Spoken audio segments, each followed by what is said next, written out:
Start recording. Music.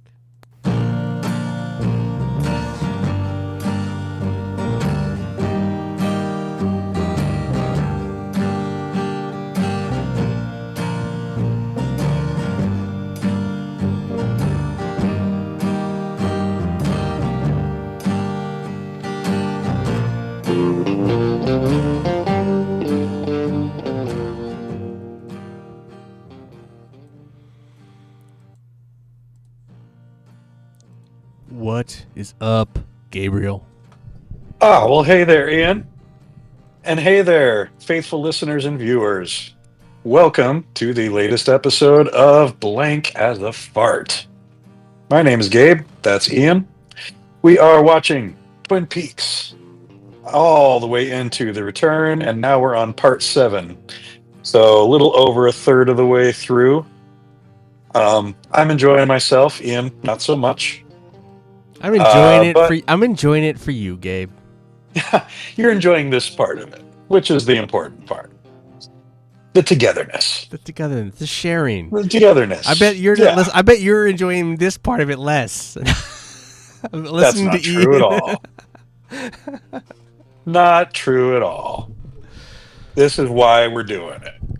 Cool. And we're having fun. And we hope you guys are too. Hope so. Yeah, let us know in the comments or the socials, because I still haven't set up a new email yet. And we may never. So we may not.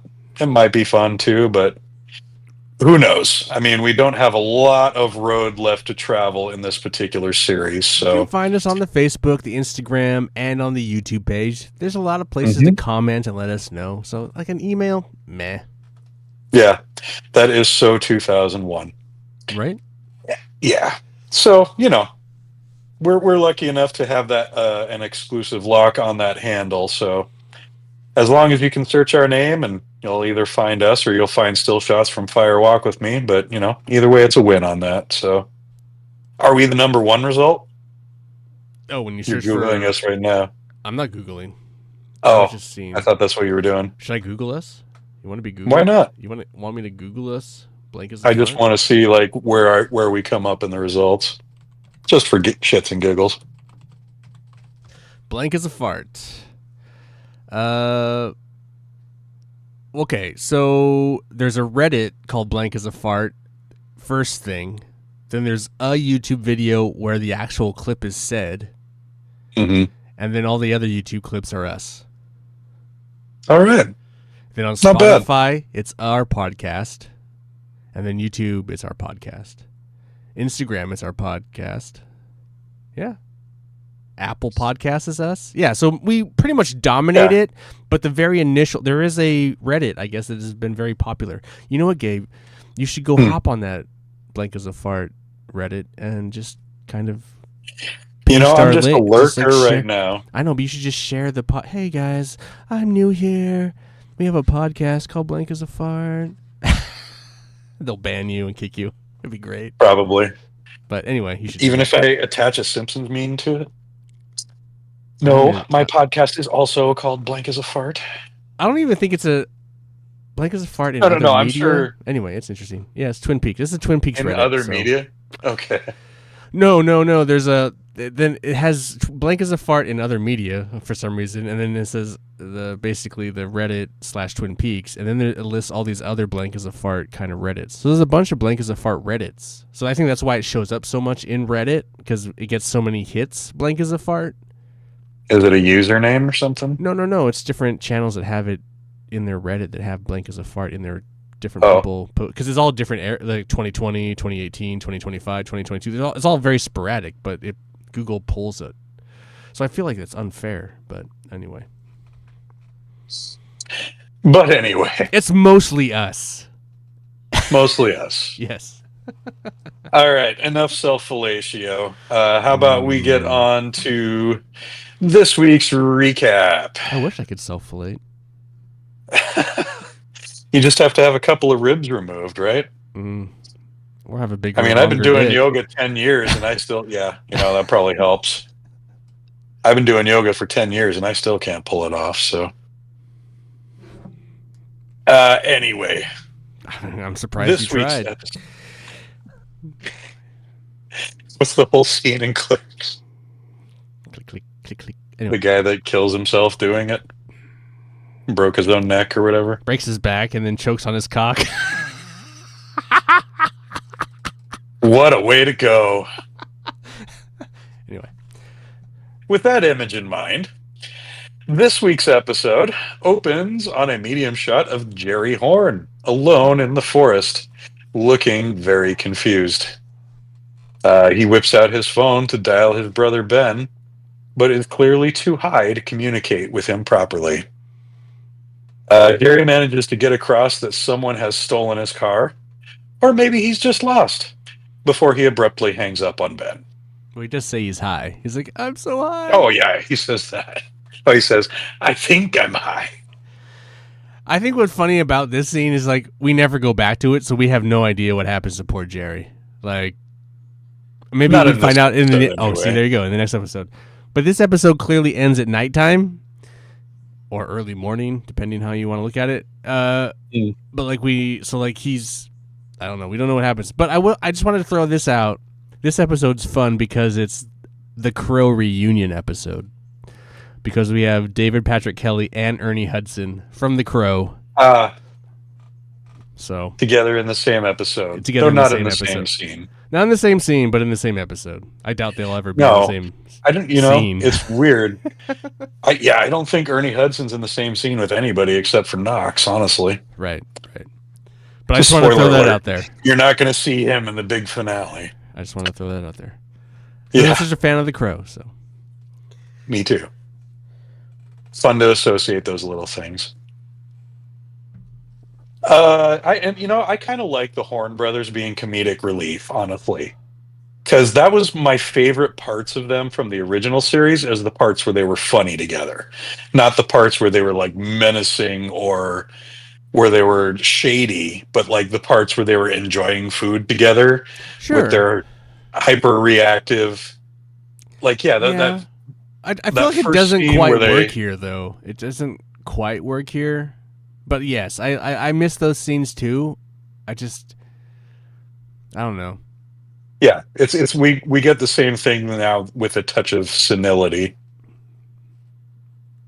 Because the other part of just Ben hollering his name on the phone, like as if he was going to get louder, it would help. Right. Jerry. But yeah, this scene made me laugh a little bit. Off to the Twin Peaks Sheriff Station, where Hawk is revealing to Sheriff Frank that these are indeed the missing pages from Laura Palmer's diary that he has discovered hidden in the stall door. We draw particular attention to one passage which describes the scene from Fire Walk With Me, where Laura has a vision of Annie appearing in her bed and delivering her message about the good Cooper being trapped in the lodge. Lots of exposition and covering ancient history here before Hawk makes the obvious point. If the good Dale is trapped in the lodge, then it wasn't the good Dale who came out of it that night. Hawk also mentions that Doc Hayward spent some time with the Cooper that came out of the lodge before he disappeared, though they do completely skip over the fact that Bobby mentioned earlier Cooper had visited Major Briggs as well before vanishing. I mean, both Frank and Hawk were in the room to hear that. I don't know why it doesn't come up here. I think if you haven't watched Fire Walk With Me, this is probably the biggest information. This is where we start to see connections from. Probably the biggest information shared. Well, this mystery reaches across time. We're starting to learn. Right. Frank heads to his office to call his brother, Harry, to fill him in on the developments with this Cooper case. But from what we can gather from Frank's end of the conversation, Harry's had a difficult day with his illness and is not in great shape for an update right now. Frank puts it off and bids his brother to get some rest, ending the conversation by encouraging Harry to, quote, beat this thing. I still feel like if he was never going to be a part of this, I don't really see the important... I mean, I would never have written this in. It just seems unnecessary. I mean, it it gives a story excuse for some sadness at his absence. I mean, I think everybody's kind of upset that he didn't make it because one of the chief aspects of the original series was the whole bromance between Harry and Cooper. Like they became genuinely close friends, and So why didn't he do the show then? You know, he wanted to stay retired. They were able to convince a lot of other people to come out of retirement for this, but he was not one of them. So I think that you just kill him off, and then because maybe him and his brother are so close that then Frank is just so engaged with this. He's heard so much about like that just in Harry's honor. I just find this whole like you're just doing all these other scenes, and we're all sitting there watching him like. It's just it takes you kind of out of it, and then it's also. I mean, on one hand it does, but on the other hand, it makes it a little more real. Does it? Because I don't think it does. It does to me because you can't necessarily expect everybody from the previous. But if he was dead, Gabe, and then his brother was honoring him by following up on this story, I feel like that would just as much hit at home, and then you have Frank taking it upon himself in a more eager fashion. I feel like you would still get the same like thing from it. There's a fair assessment to be made from that, especially given Frank's underwhelming reaction to all of these revelations that a lot of us waited 25 years for. So like then if he was the guy who was like kind of like he had read the case files and he had been there, during how important this was, and like maybe Truman had Harry had his own like ideas about it. Like that maybe he was more invested in it. And I think that would have been I don't know, man. I watch those scenes and I'm like, oh my God, why is this in there? It's frustrating. Yeah, kills and again, the pacing, I just kind of kills. I know, I get it. No, I kind of go back to the idea that the only reason these scenes are there is because Lynch wanted that chance to work with Robert Forster. I mean, yeah, but you could have given. You could have given him Robert Forster. You could have found him another part. Yeah, there could have been room for him elsewhere. Anyway. But I think this scene is a testament to his acting.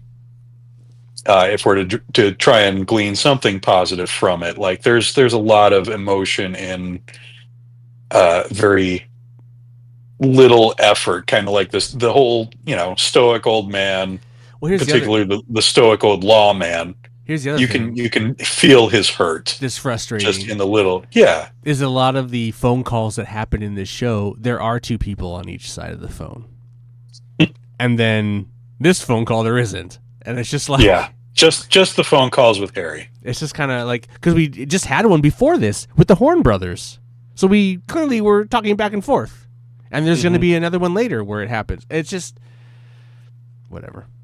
It is what it is. It's fine. I get it. You want to kind of honor that character somehow, but like, just kill. If they don't want to be in it, just kill him off and create another character to honor it.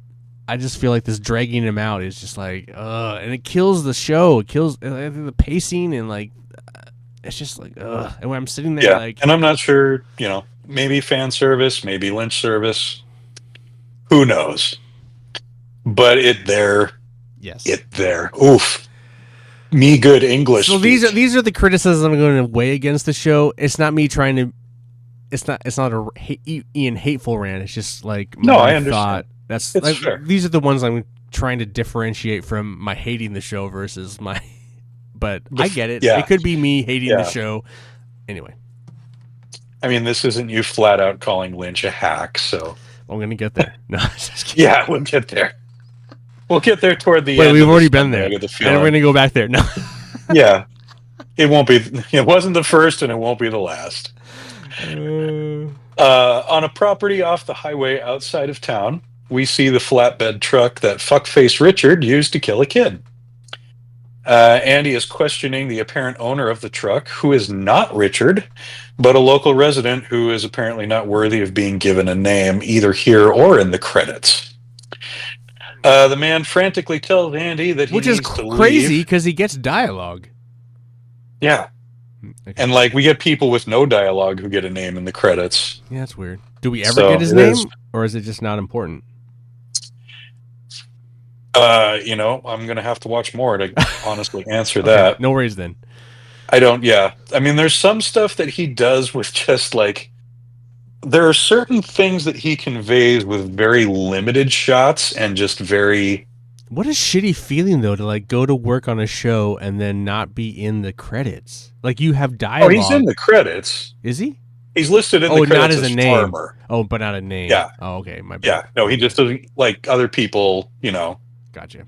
Other people get named, but this guy is just Farmer. Gotcha. Okay. That's what I mean. But yeah, I didn't even realize he was a farmer. I thought he was just on like some shithole white trash house with a truck. There's no farm. I mean, anywhere. he does have some acreage there. But that's okay. That's who he is. Okay, I would never have even gathered that he was a farmer. I mean, I know there's acreage there, Gabe, but it's like he could be. Yeah. No, it didn't look like he was farming anything to me. He could be farming farts for all I know. I mean, I don't know.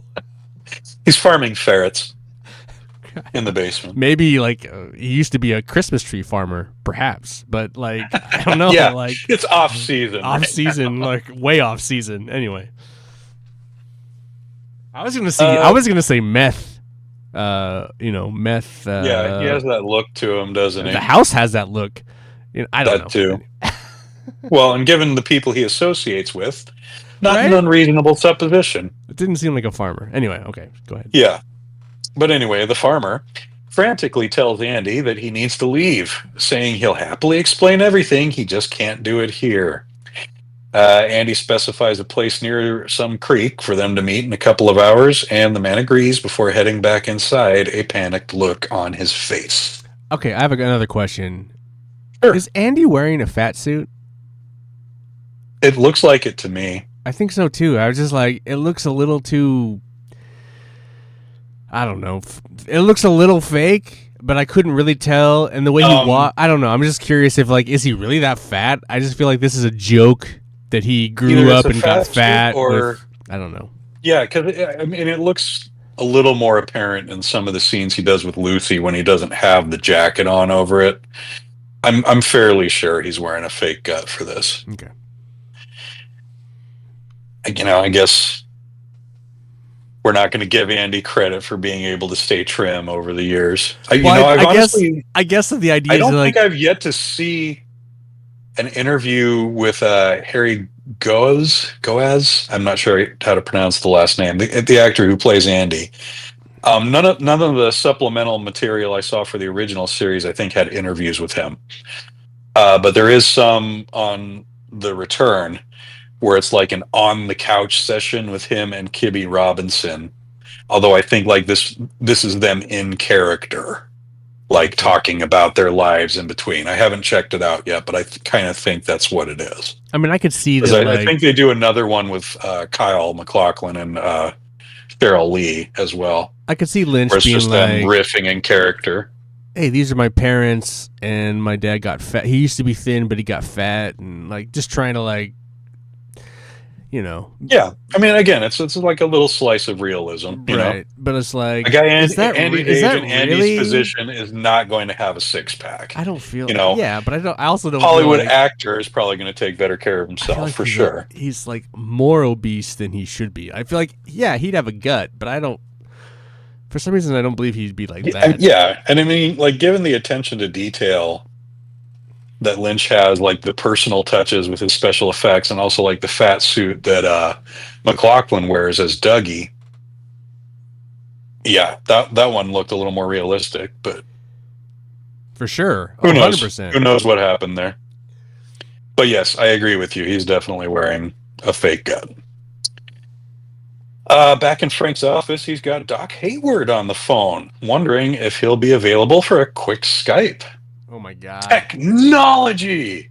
No, you're saying technology, and then this fucking this fucking scene goes into like James Bond territory, and I'm just like, I laughed my ass off. I was like, what the fuck is this? Yeah, anyway, go ahead. When the doc agrees, Frank hilariously pulls a small wooden lever on his desk, causing a computer screen to rise up from the middle of it. I laughed so hard at this. I was like, what the fuck is this? Like, did what are he we just watching? Yeah. We've already elaborated that like David Lynch doesn't really pay much attention to like computer shit and technology is like all kind of haphazardly, and then this is the most. I mean, it's kind of haphazard, but it's like the most like weirdly doesn't fit. Right. I also thought was funny is like, oh, Skype agreed to this. It looks like they actually they signed off on it. Yeah. Yep.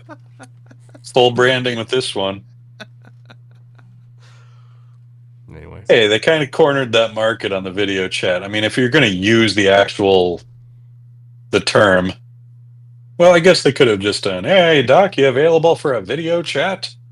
Right. But yeah, they went there. Which is funny because Skype was kind of big. And then when the pandemic hit, Zoom was king. Like somehow Skype, I don't even know. No one uses Skype anymore. Like, where is Skype? Who uses Skype? Anyway, it's kind of funny. It's wild. And we're not even using Skype or Zoom. So it's just it's wild how the video... They had a corner on the market for a short while. Yeah. Like specifically when this was filmed, which would have been 2015 or 2016. Yeah. It's just wild. It's funny. Yeah. So anyway, the computer screen rises up. Frank logs in, and Warren Frost graces our screens one last time as Doc Hayward. More exposition this week as Doc fills us in on a few things that happened once Mr. C emerged from the lodge under the guise of Cooper. Doc says Cooper was acting weird, and that he brought him to the hospital for a checkup. He then says he saw Cooper later sneaking out of the intensive care area, dressed in his normal clothes. They made eye contact, and the doc called out to him, but Cooper never responded and instead turned away and left. When Frank asks why Cooper might have been in the intensive care unit, the doc theorizes that Cooper was visiting Audrey Horne, who was there comatose after the bombing at the bank. Remember that? Frank makes a little small talk and cracks some jokes with the doc before he lets him get back to his happy retirement. Audrey.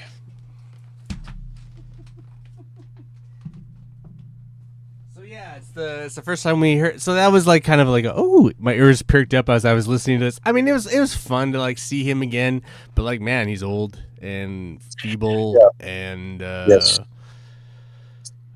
He was 90 at the time of filming, and he passed away in February of 2017, which I think was before or just shortly after the time that the premiere episode aired. I mean, it's sweet. I get it. Obviously, they sent someone down there to kind of set up a camera, however, to like kind of shoot it. Let's not forget Warren Frost is Mark Frost's dad. Okay. So I'm sure it was all done. Right, that's what I'm saying. They all set up this kind of camera, and then they like kind of obviously just having him talk at the whatever. It doesn't. Anyway, so it was nice. It was a clever way to write him in without taxing him too much. Right. The scene goes on way too long, but I kind of figured that they let it go because of the fact that he passed away. Like, just let it. And again, this is and he wasn't passed away when it was completed. No, I know, but you have this kind of idea. They actually, sorry, it was because they dedicated the episode to him in the credits. Oh well, there you go. I just feel like he had passed away before this one aired. So I just feel like they let's just let it breathe. Let's go. It doesn't matter. We're gonna talk about the breakfast. We're gonna do the whole thing. We're just gonna we're gonna let you choose that scene. Part. It's that fun. Part was touching because he kind of starts the whole conversation by saying, "Well, I can't remember what I had for breakfast." Right. No, I get it. But then he does. He does, right? Because he caught a couple trouts in his pants or whatever. It's a funny joke. It's great. It's sweet. It's sweet. It's a sweet thing. Yeah. I had no issues with it. And it goes on long for fan service. Exactly. 100%. 100%. And your criticism of the pacing is 100% valid, but you're not the person he had in mind when he directed that scene. Oh no, and I would of all the scenes in the show that I have issues with pacing, I get why this scene was long. I would get why. if someone had passed away or was getting close to it, I'd probably let it chew too. I'm not an asshole. I'm just a good filmmaker. Right. And it. Anyway. Shots fired, folks. Shots fired. I do think it's fair to say that the majority of the people who passed away after filming, but before the series aired, are well done. Justice in their roles. I want to say this one thing. I think David Lynch is a stand-up motherfucker. He's a stand-up dude. The fact that he is, he's created art, or he had created art for such a long time, and he has these people that he worked with, and he worked with them, and then even knowing that some of them were sick or old, and he like the log lady, he shot all her stuff and made sure that all that stuff was in, and then she passed away, and then Doc Hayward's what's his first name? Warren Forrest. Frost. Sorry. Mark Forrest. Anyway, I don't know. Jesus Christ. DeForest Kelly. What? Yeah. Sure, exactly. No, just like that he he has that kind of like that there's a tremendous sense of loyalty to all these people, and they got a paycheck, whoever that is for, or whatnot, or whatever. It's just like, it's super cool. I love to see that kind of stuff. I love to see that kind of interconnectivity. Obviously, he's working with a lot of actors that he's loved for a long time in this show. Regardless of my criticisms of this actual piece of art that he's creating, I think it's super awesome that, I think he was awesome and cool and very thoughtful. So, yeah, I just wanted to make sure that was established and clear, that I don't fucking hate David Lynch. You're just not liking this particular ride. Yeah. Thank you for that, Ian. That was very well said. In Buckhorn, Lieutenant Knox has arrived at the police department to investigate the report of Briggs's fingerprints. She is unable to hide her surprise when Detective Mackley informs her that these are not latent prints taken from a surface. They were taken from the fingers of the body itself. Her astonishment grows when Mackley and Constance the coroner take her to examine the body. Constance quite professionally answers all of the lieutenant's questions. I notice she's got no jokes when the military is present. The man she examined was in his late 40s and died within the last 5 or 6 days. Knox heads out to the corridor to phone Colonel Davis and fill him in on the anomalies in this case, namely the presence of the body sans the head, and the fact that if Major Briggs did indeed die only 5 or 6 days ago, then he should be well over 70 years old at this point. As Davis ends the call to make his other call, Knox glances over her shoulder where another blackened lumberjack, blackened, I will say, this is like as if covered completely in soot, just like the one we saw in the Buckhorn jail with Bill Hastings, is walking up the hallway of the station, accompanied by the sound of buzzing electricity, staying directly underneath the fluorescent lights, I will note. If Knox does actually see him, she pays him no mind as she hangs up her phone and heads back into the morgue. Once there, she lets Mackley and Constance know, in confidence, that this investigation will probably get taken over soon, and tells them to put the body on lockdown. In the doorway behind them, we once again see the woodsman pass by, complete with audible buzzing.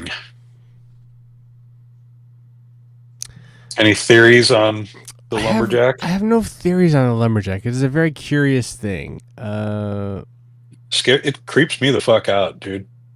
It doesn't really creep me out. It's very unsettling. It's unnatural. The unnaturalness of it is what creeps me out. I'm just kind of like, I guess in my head, I'm just like, what is this about? So I have nothing for that. The only thing I will say about this scene where they're all like kind of fumbling over in the coroner's room, it's like all three of them are just like not great actors. So like that scene is just really brutal. Jane Addams is usually better. She doesn't get a lot of good material in this particular scene. I think all Knox three is of them okay. are just kind of like someone asks a question and then they pause, like they like do this thing where they pause and think and then they talk and then the other one's like, and then they talk and it just doesn't. It's more real life pacing than cinematic. I don't even pacing think it's that. I just feel it's just. I don't even know if it's that, Gabe. It's all very awkward. I feel like it does a good job to establish that Knox is out of her depth suddenly because this is not what they were expecting at all. That's I didn't get her that. befuddlement I didn't pull is real. that from that. I didn't feel like that from that. I just felt like you can tell that she's Everyone. This is something she doesn't know what to deal with. I just feel like it just looks like a film, like a student film, and everyone's just like, say these words, and then they say them, and it's just very like, I didn't believe any of it. Like that's how I felt that whole scene. Until she goes out into the hallway and then she talks and then she's like a different person. Like it's like a different person. It's just I don't know. Anyway, that's how I felt about this scene. I mean, she's definitely more guarded with information around the civilians for sure. Yeah, but then I feel like she's given direction at this point. Like I feel like there's like no direction in the other scene where everyone's just kind of like I don't know. Like just go. Let's get it. Let's just put it in the can. Yeah. I do think you're being too harsh on Jane Addams. I like her a lot. Mm-hmm. And I like the character, too. Okay, sure. All right. Little weird, little kooky. She gets some more good material later on. This isn't the last you'll see of her. We cut... That's the coroner, right? Coroner? The coroner, yes. Gordon Cole is practicing bird calls in his office that sound suspiciously like the introduction to the Rammstein song Engel. When he's interrupted by Albert, who is there to provide a report on his meeting with Diane. It did not go well, and she is refusing to cooperate. Gordon will have to take a personal hand in her recruitment. Cole wants Albert to go with him, and in an amusing exchange, Albert convinces him to ask nicely. I like this scene a lot. It's a pretty good scene. Yeah, this is, Albert and Gordon together usually get a lot of the better material. I have no issue with it. Yeah, that's probably the highest compliment you can pay. Well, I feel like I feel like Lynch as a director wants to edit himself. Like he's willing to let other people like he's willing to let other people but he's willing to let other people just suck it up and take time. But when he watches himself, he's conscious of himself, and I feel like then he cuts himself down to the point where he needs to be.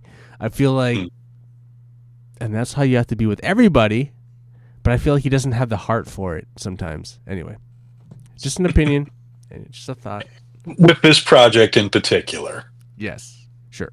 And not so much with his films. It's different with more of the films. I don't really remember. It's different with films too because he's trying to shove all this stuff into like 2 hours, not like blow it out into like however many 20 hours. Yeah, it's different. 18. It's different.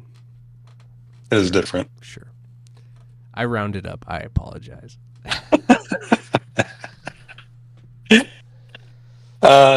We cut directly to this visit at Diane's apartment, where a young gentleman caller lets Albert and Gordon in on his way out the door. Diane is not happy to see them and greets Cole and Albert with further refusals and colorful language. Gordon's persistent charm eventually wears her down, and she provides her guests with coffee while they fill her in on the basics. Cooper is in federal prison. He's acting weird, and they need someone else who knows him well to confirm that he's acting weird, even though everybody who has talked about him since he came out of the lodge has said he's acting weird. Yes. It is interesting to note that Diane seems pleased to learn that Cooper is imprisoned, instead of relieved to know that he's been found. Yes. And we'll get more into that later. Yeah. I guess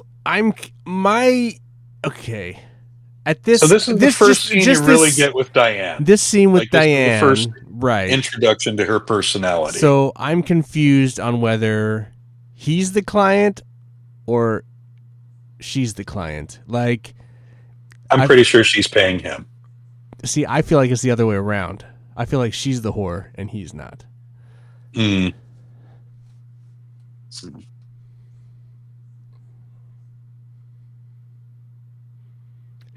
She's clearly wearing a wig. Well, yeah. Yeah, well, whores do that. Lots of people wear wigs. But in the olden days that David Lynch grows up in, I don't know. I feel like, and then, anyway, there's a lot of... Admittedly, it really could go either way. I'm not going to argue with you. It could. But the way I interpreted it upon viewing was that he was a gigolo that she had hired. Yeah. And maybe that's just her personality and her approach. I guess because of what we're going to find out later, I feel like that she turned a corner and this is what she became. Anyway. All right. Interesting theory. Move on, my son.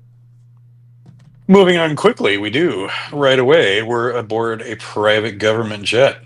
Apparently where you're allowed to smoke. More glorification. Albert is if it's your jet, you can smoke, Gabe. If it's the government's jet? If the government smokes. I guess. Albert is thanking Diane for cooperating with them with small bottles of vodka. Fuck you, Albert. He heads toward the back of the plane to sit down with Gordon, and Agent Tammy joins them to show the comparison between the past and present versions of Cooper's fingerprints, while Diane eavesdrops from the front. Okay, hold on a second before we go any further. It is we haven't really talked about it, but the amount of animosity that Diane has for the FBI is ridiculous. Like, she worked for them, obviously. She worked for Dale Cooper. And then she is just so against them. Like, just so crazy levels against them. And none of them are surprised about this, which leads me to believe that she's always had an acerbic personality, even when she was in their employ. That this is just par for the course for her. And that's the impression I got on viewing. So it's interesting to learn that you've got a different I feel like she set wasn't of ideas like this. Coming into it. I feel like she wasn't like this, and now she is now until like this. Yeah, okay, go ahead. Yeah. No, that's a fair theory. It makes a lot of sense. Albert points out the inverted fingerprint on the ring finger of the left hand. And Cole uses Tammy's fingers in a demonstration to associate the backward word that Cooper spoke to him during the interview with that same finger.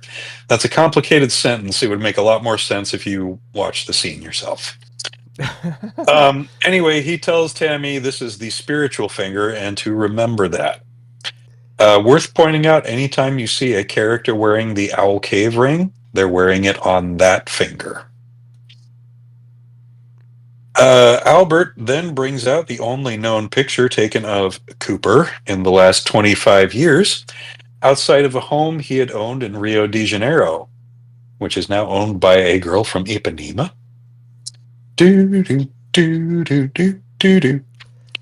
From the front of the plane, Diane glances out of her window apprehensively.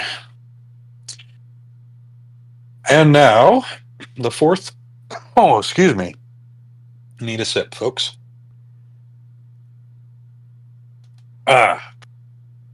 Fourth new scene in a row with the same characters. Wait. Before we move into that next scene. Now you stop me. Well, I was I was busy drinking. Sorry, I just wasn't sure. Okay, sorry. I didn't know you were going to move on to the next scene. Okay.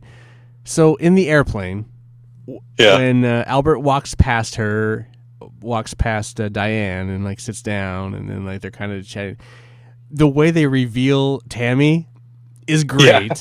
And then she just the way she talks to them is so seductive and naughty, in my opinion. When you watch that scene, I replayed it again. She's just so fucking like, I think that's just the way she talks. I'm sure, not always. I think that's how she's been asked to talk. But it's just like that particular scene. Yeah. Is like, holy fuck, what do you...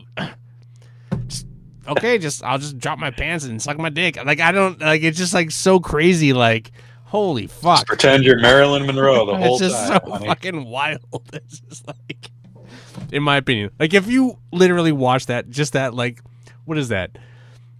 15 seconds of her just coming around and talking, like, her... It's funny. In my opinion, it's, like, crazy. It's just like, what? That's intense. Okay, that's great. I mean, you're a fucking... agent, not a fucking... Anyway, it's so inappropriate in my opinion, but it's fine. Maybe I'm only the one who picked up on it. I guess no one else picked up on it. Maybe I'm just so... Maybe I'm hypersensitive. No, I don't.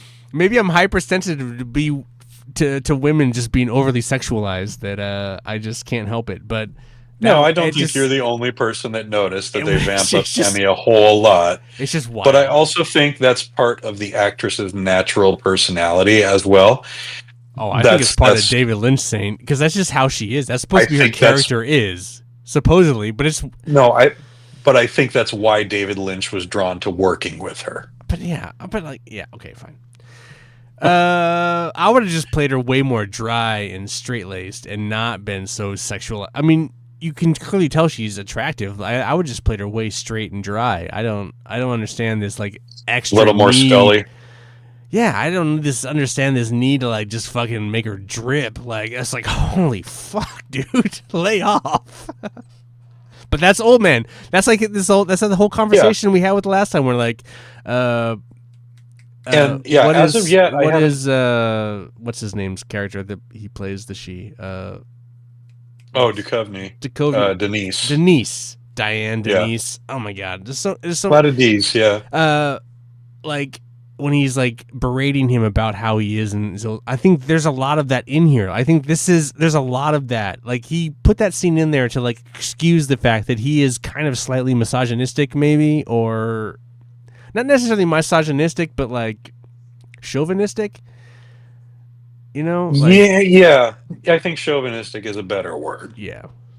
He's not someone who hates on women, but he definitely has them pigeonholed in a very specific role of society. And it is which is not as broad and not as progressive as we see today. And he's an old man, you know, he's an old fucking man. And he's dirty old pervert. Dirty old pervert Lynch. It's an idealism that comes from the media that he consumed in the 50s and 60s. I mean, this is very much, you know, naughty Donna Reed kind of stuff. Right. So when I see this character, it's like, man, she's like such a femme fatale. I don't know what happens to her, but I can only imagine it's just going to be like this weirdly sexual thing, if anything. But if it does, it will be weirdly sexual. Anyway. I don't know. The only weirdly sexual stuff we've seen so far is... What are you talking about? What was the girl's name? All the girls. The two got chopped up. What? There's the one that got punched in the face by Mr. C. There's the one that... Then there's she didn't get naked. Jennifer Jason Leigh, who did weird sexual, like, spreader... Like, there's all kinds of weird sexual shit in this show. Gabe, what are you talking about? Okay, yeah, that was dumb. I guess I meant, like, full-on weird sex scenes. Jade rides twice. Anyway, Jade gives 2 rides. Jade gives 2 rides. My bad. Sorry. See, I'm not even. So anyway, I've only watched like the first, like I was saying in pre-show, I've only watched the first 3 episodes of Behind the Curtain, for which there are a total of 18 episodes that accompany the whole series. I have yet to see a scene where Lynch directs Krista Bell, who plays Agent Tammy Preston. So I'm not sure how it is he's directing her in these scenes. I've seen how he works with a lot of other actors, but she's not one of them. So because a lot of time they're in the same scene together. Right. There haven't been any scenes that have come up that he's in himself where I see the direction he's giving, like during the rehearsals or anything like that. So I am curious to get to those, and I really do want to get caught up. Okay. I have a question. Without spoilers, obviously, does she play a big role in this series, or is she just kind of weirdly sexual sideline character. I would say Tammy's main role is probably audience proxy. Okay, gotcha.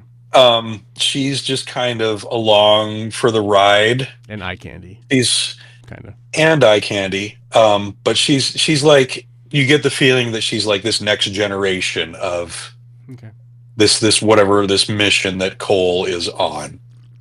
So I would say she's an important character overall. In that aspect, obviously she gets a lot. She does get a lot of time. So yeah. I mean, I wouldn't say she gets any more or less time than any of the other FBI agents. Yeah, okay. But the FBI agents do tend to get a lot more time than a lot of the other characters. So where were we? Yankton? Yeah. Next scene Yankton. With everybody. Yeah. Yankton Federal Prison, where Cole is letting Diane know that she is in complete control of how this interview will go down. She'll be the only one in the room, and she'll be operating the blind and the microphone. When Tammy expresses her gratitude on behalf of the Bureau, Diane is quick to throw a verbal jab before entering the interview room, where her nerves are visibly starting to get the better of her.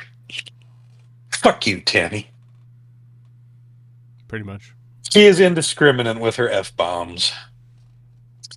When she raises the blinds, Mr. C greets her with that dead-eyed black stare of his, telling her that it's good to see her and wondering if she's upset at him. The weird low, the pitch shift that they do on his voice when he's through the speaker is unsettling. It's weird. It does a really good job of just like giving that tone of menace and just making him feel all the more alien. And then this scene further out kind of builds like, are they trying to lay down the foundation for what I think happened here? Like, anyway, it's wild. Anyway, go ahead. Diane demands to know when the last time they saw each other was, and Cooper confirms that it was at her house, and they both confirm that it was a night that they won't forget. Mr. C plays dumb when Diane finally asks the important question, "Who are you?" She then breaks down and closes the blinds before making a hasty exit from the prison. The FBI gang follows quickly behind, with Cole thanking the warden on the way out. I think Laura Dern's great here. Oh, I think you can see her. I think she's great. We can continue on to the next scene. I don't think we need. I mean, okay. Both these. I think this and the outside scene are kind of connected. Yeah, I think. Yeah, this does. Yeah. Out by the rental car, Diane is very distraught when Cole goes to speak to her. In tears, she confirms to Gordon that whatever is different about Cooper is not superficial. There is something fundamentally wrong. Something is missing inside his soul. This satisfies Gordon, and he gives her some time to compose herself before he gently prods her about the last night she saw Cooper before he disappeared.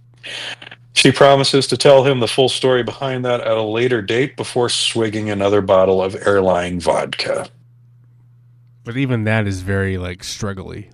It's an intense. I will tell you at a later time. That is very enunciated. Whatever it was, and punctuated. It was dramatic. Yeah. Yeah. So obviously, the first thing I go to is obviously he raped her or something. That's obviously the first thing I go to is that he attacked her in some way that it was graphic and changed the way she viewed Cooper, and thus the whole FBI. But seems a pretty logical conclusion to follow too. Okay, that's fine. That's the thing. That's okay. Every now and again, sometimes you'll see some logic in this storytelling. No, 100%. Now, where I get upset about this is here's yet again another thing where Lynch is using a woman as a plot device to further the story, and it's just why are there no real strong women in this goddamn show? Fucking David Lynch, I would argue that Diane is strong. I'm sure. Okay, she's strong. Sure. After this thing, he's not dealing with her trauma. But well. It's not it's not like Dale Cooper was raped in the ass and now he's carrying on. Like, it's not like the brain tree fucked him in the ass and now he's carrying on. It's like, why do we have to create these for women that's how makes them strong? You're right. Like, yeah. Rape as a storytelling point. And it's not... I'm not against the idea of using the plot device as attacking a person and then making them strong. It's just that Trump. Oh my God! I apologize. Lynch, whoa! I apologize. Freudian slip there, or maybe not. Lynch. Not every woman needs to be attacked to be strong. Sarah Palmer doesn't need to be attacked then to become strong. All these. You can have a strong woman that's not attacked by a man and can still be strong. Like, I get it. He's older. He has a different view on life. He has come from a different place. But it's incredibly frustrating that this is yet the same plot device he's using again. If that's what it is. That I'm assuming this is what happened. I have not seen the entire series yet. I do not know. But it is just incredibly frustrating. And like the men are just strong for no reason. They're just, I'm a cop, I'm strong. I'm a federal agent, I'm strong. But like this woman's strong because she got raped. It's like, fuck that shit. Like that's dumb. That's fucking stupid shit. And I just like, she couldn't have just like lost her dad at an early age and that affected her. Even like that is Starling. Not, like, why can't she just be? Why can't she just, Gabe? Why can't she just be strong? Why can't she just be a badass motherfucker? Like, who gives? Like, I know. It is sometimes the circumstances that we experience that make us strong, and I get that. But you can also be a strong character because you're raised that way. You can be raised strong, and that is something that this world, this planet we live on, has firmly lost. That like you have to become the only way you can become strong as a person is to go through garbage. That's not true. You can learn through education, through reading, through all these other things. You can learn to be strong, not just through your experiences, but through like just becoming a human being. And like it doesn't. Anyway, it's frustrating to me. I'm fine with it. Yeah. I'm gonna like roll with it because it's fine. I'll roll with it, whatever. But I just. Here, yet again, he's doing it again. And I agree with you in this respect, in that Lynch in particular way overuses rape as the tool of the villain. Mm-hmm. And I on one hand, I kind of feel like he does that because it is the most horrible thing he knows that can be done. So. And that, and it's, that's the way to establish the bad guy is to have them do the worst things that people can do. But at the same time, is it always necessary in these aspects? It's I don't feel like it is. Like I feel like he could have just like, a physical assault would achieve the same effect. It doesn't always have to have the sexual aspect assigned to it. I think you and me as human beings. It's the bridging argument. No. But I think you and me as human beings. We've spent, especially at this age, and at the age that her character is, we spent enough time with human beings that when one is distrustful and when one is trying to fuck with you. And when someone's trying to fuck with you, I think I would, like if you, Gabe, did something crazy that was out of character, I would be like, that's not Gabe, dude. That's not how Gabe acts. That's not who Gabe is. Like, maybe you go off on a cocaine, heroin, crazy infused thing. That's not Gabe. That's Gabe. He's tainted by something else. Like something else is going on. That's not Gabe. That's not the Gabe I know. And I feel like I can still just be as scared about that because I know how those drugs or whatever affect your life.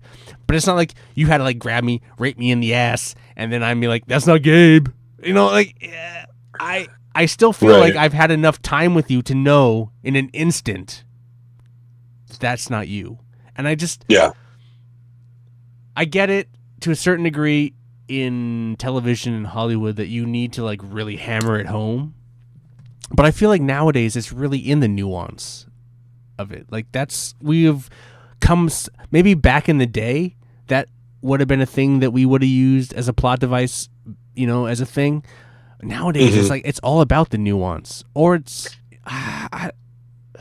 in defense, the way they present this is very subtle. They don't what are you outright talking say, about? well, as far as like they don't outright say it. Well, they don't say it, but like they pretty much say it though. I mean, I don't even know if they say it. I mean, you're kind of opening it up to me that it is kind of how it is. I mean, I don't know. Maybe he didn't rape her. I don't know. You know? Yeah, like I said, without giving too much away, sometimes logic follows. But I do. But here's my thing. I think he did, because I think that's kind of, in my opinion, of all I know of David Lynch and his work that I have been accustomed to, I do feel like this is his approach, and how heavy-handed ultimately he is with a lot of this content in this story. It's a pretty typical MO. It does feel like that's where it's going. So I don't really. Yeah. I would be surprised if it didn't happen at this point. Yeah. And before we get back to the show, like, I have a very similar problem where I feel like violence against children is exploited for this in this same very, very way. And I think we might have had this discussion once on the show already. Yeah, because I think of the mother with the drugs and the kid and the well, not just in this show, but in other media, and like particularly in horror films. Oh, okay. Nosferatu, if you've seen that. No. It's a Dracula analogy, and there's certain characters who in this film have children, whereas in the original Dracula they do not have children. And spoiler alert, the only purpose for these children to be in this film is to die at the vampire's hands. Gotta drink that gotta drink that child blood. Keep you young. We know he's a fucking evil monster. Do we really need to kill children on screen to establish this? We need to establish it. Dr. Sleep is another one that had some really gratuitous violence on screen against children. A lot of Stephen King adaptations seem to have that. The new version of It is another one that really bothered me. Wasn't that like in the book though too? Like, wasn't the child shit pretty aggressive in the book? Oh yeah. And then the fucking child orgy after it or something? Like, oh, God, shit. Like, like, you're talking about a guy writing some shit that's like fucking. You're talking some pretty aggressive. I mean, he was high. Yeah. This is the art you get with cocaine, folks. Listen, and I'm not trying, like, art. It is art. Freedom of speech. You can come up with some shit. You can do it. You can put it down. I'm not trying to, like, at this point in time, I'm just like, I'm married to a very strong woman, and I just feel like at this point, it's like, I get it. I get why she watches certain things, or she's like just tired of it. Like, oh my God, here we are. You're using me. Like, I don't even need to watch it with her. I can hear her like, oh, they're just using us as a fucking. And I get it. I get that 100%. I get that 100%, and it's unfair. There's a lot of great old shit that's fun to watch where they do it, and I get it, and I love it too. But it's just, and I'm not saying you have to feel guilty about it. It's not just women. Yeah, it's a lot. It's women. Like different races. It's a lot of stuff. But it's just like, a lot. If anything, open your eyes a little bit and be critical of the world around you. You don't have to, but at the same time, you don't have to cancel somebody because that's how they kind of grew up and how they are. Like, I'm not like saying cancel fucking David Lynch. No. I'm just criticizing this thing that's like, do we really have to do this? It's fine. I'll survive. I'm an adult, but come on. Right. But I mean, given how modern this piece is, maybe some of the sensibilities he used in his previous efforts are a little outdated. Right. Yeah, that's 100% the argument you're making, and I agree with you. It is really difficult to go back and enjoy certain art from, 30, 40, 50 years ago. Oh, for sure. There was a song I was going to send you last week where I went back and read the lyrics of this. I'm like, oh, shit, this is seriously misogynist. And so I kind of hesitated on sending that to you. Listen, But I you love, I notice love, I where love. Hey guys, I love misogyny. I'm trying to protect women, but I also fucking hate them. No, I'm just kidding. I kid. so yeah, it's we're getting to that stage in our lives where when we were in our late teens, early 20s, we heard our mid 40s parents complain about all this shit that they couldn't enjoy anymore because you can't even enjoy these kinds of jokes, or you can't say this anymore because it's cyclical or cyclical. How do you say that word? I've Cyclical, only but ever read it in print. it's wild right now because while I disagree with it, at the same time I want to protect it because it's freedom of speech. He's creating Mhm. art. He's expressing himself. And that's fine. You should be able to do that. And right now in this country, shit's getting really wild. I mean, I don't want to get political, but it's like shit's getting wild right now, and like we need to. It does feel like we're losing ground in that Right, we're regard. definitely Yes. losing ground right now. Like, while I disagree with Old Man Lynch, I enjoy watching it. I think it's funny. I think it's weird. I don't think it's the right way to go. But I see it's like his age and his like, So I forgive it. But it's we're moving on. But like some people don't want us to move on, and they want us to stay here. They want us to stay in rape culture. I guess I don't know. Oh, fuck you, Trump. Anyway, and I apologize that I called Lynch Trump. I feel really bad. That wasn't intentional. It was all within the same mindset. It's just anyway. Yeah, no, they're very different people. I do want to just no. You know what? Let's move on. All right. I think we've.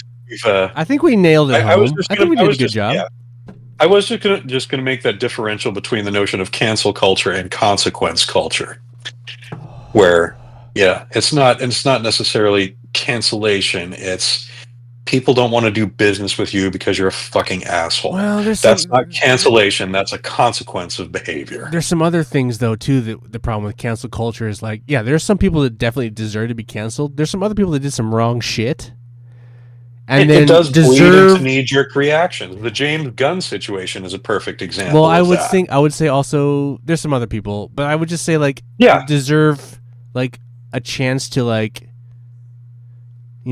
apologize, rework the situation. Like, hey, I'm sorry. There are a lot of times where there is a knee-jerk reaction to a situation that is an overcorrection. Right. And there was a lot of that during the height of the Me Too movement. I feel like there was a lot of shit that was just like, whoa, this dude, yeah, okay. Anyway. Yeah. Anyway. I won't disagree with you there, but at the same time, it's not that I'm agreeing with any of that.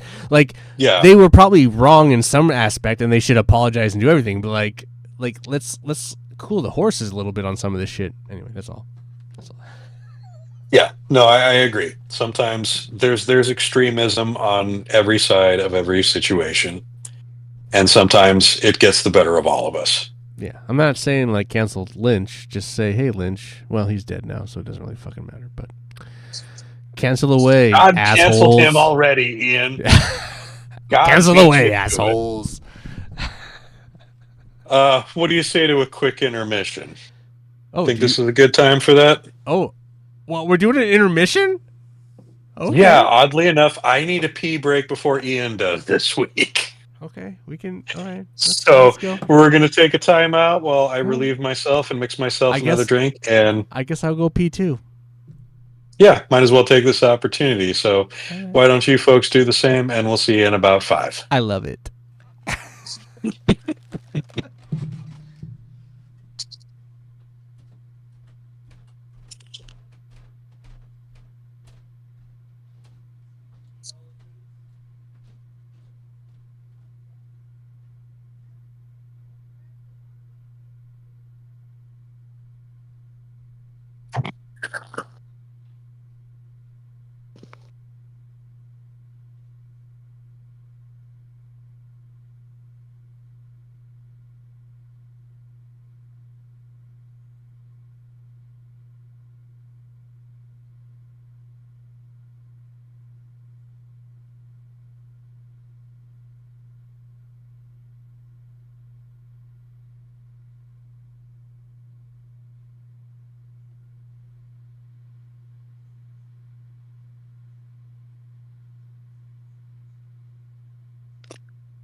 Damn it.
Oh my God, synchronicity. Synchronicity. I'm only hearing you out of one ear now. Oh my God. Did one die? Did one die? Try again. Did one die? No, we're good. Oh, okay. Just had to resync. I just turned off for some reason. All right. I guess we're still live. We never paused that. Well, we can't pause the live thing, Gabe. Well, I should probably leave my earbuds at the table next time. Oh, did you fart and say shitty things about like white people? No. Oh. But, I don't think anybody wants to listen to me piss.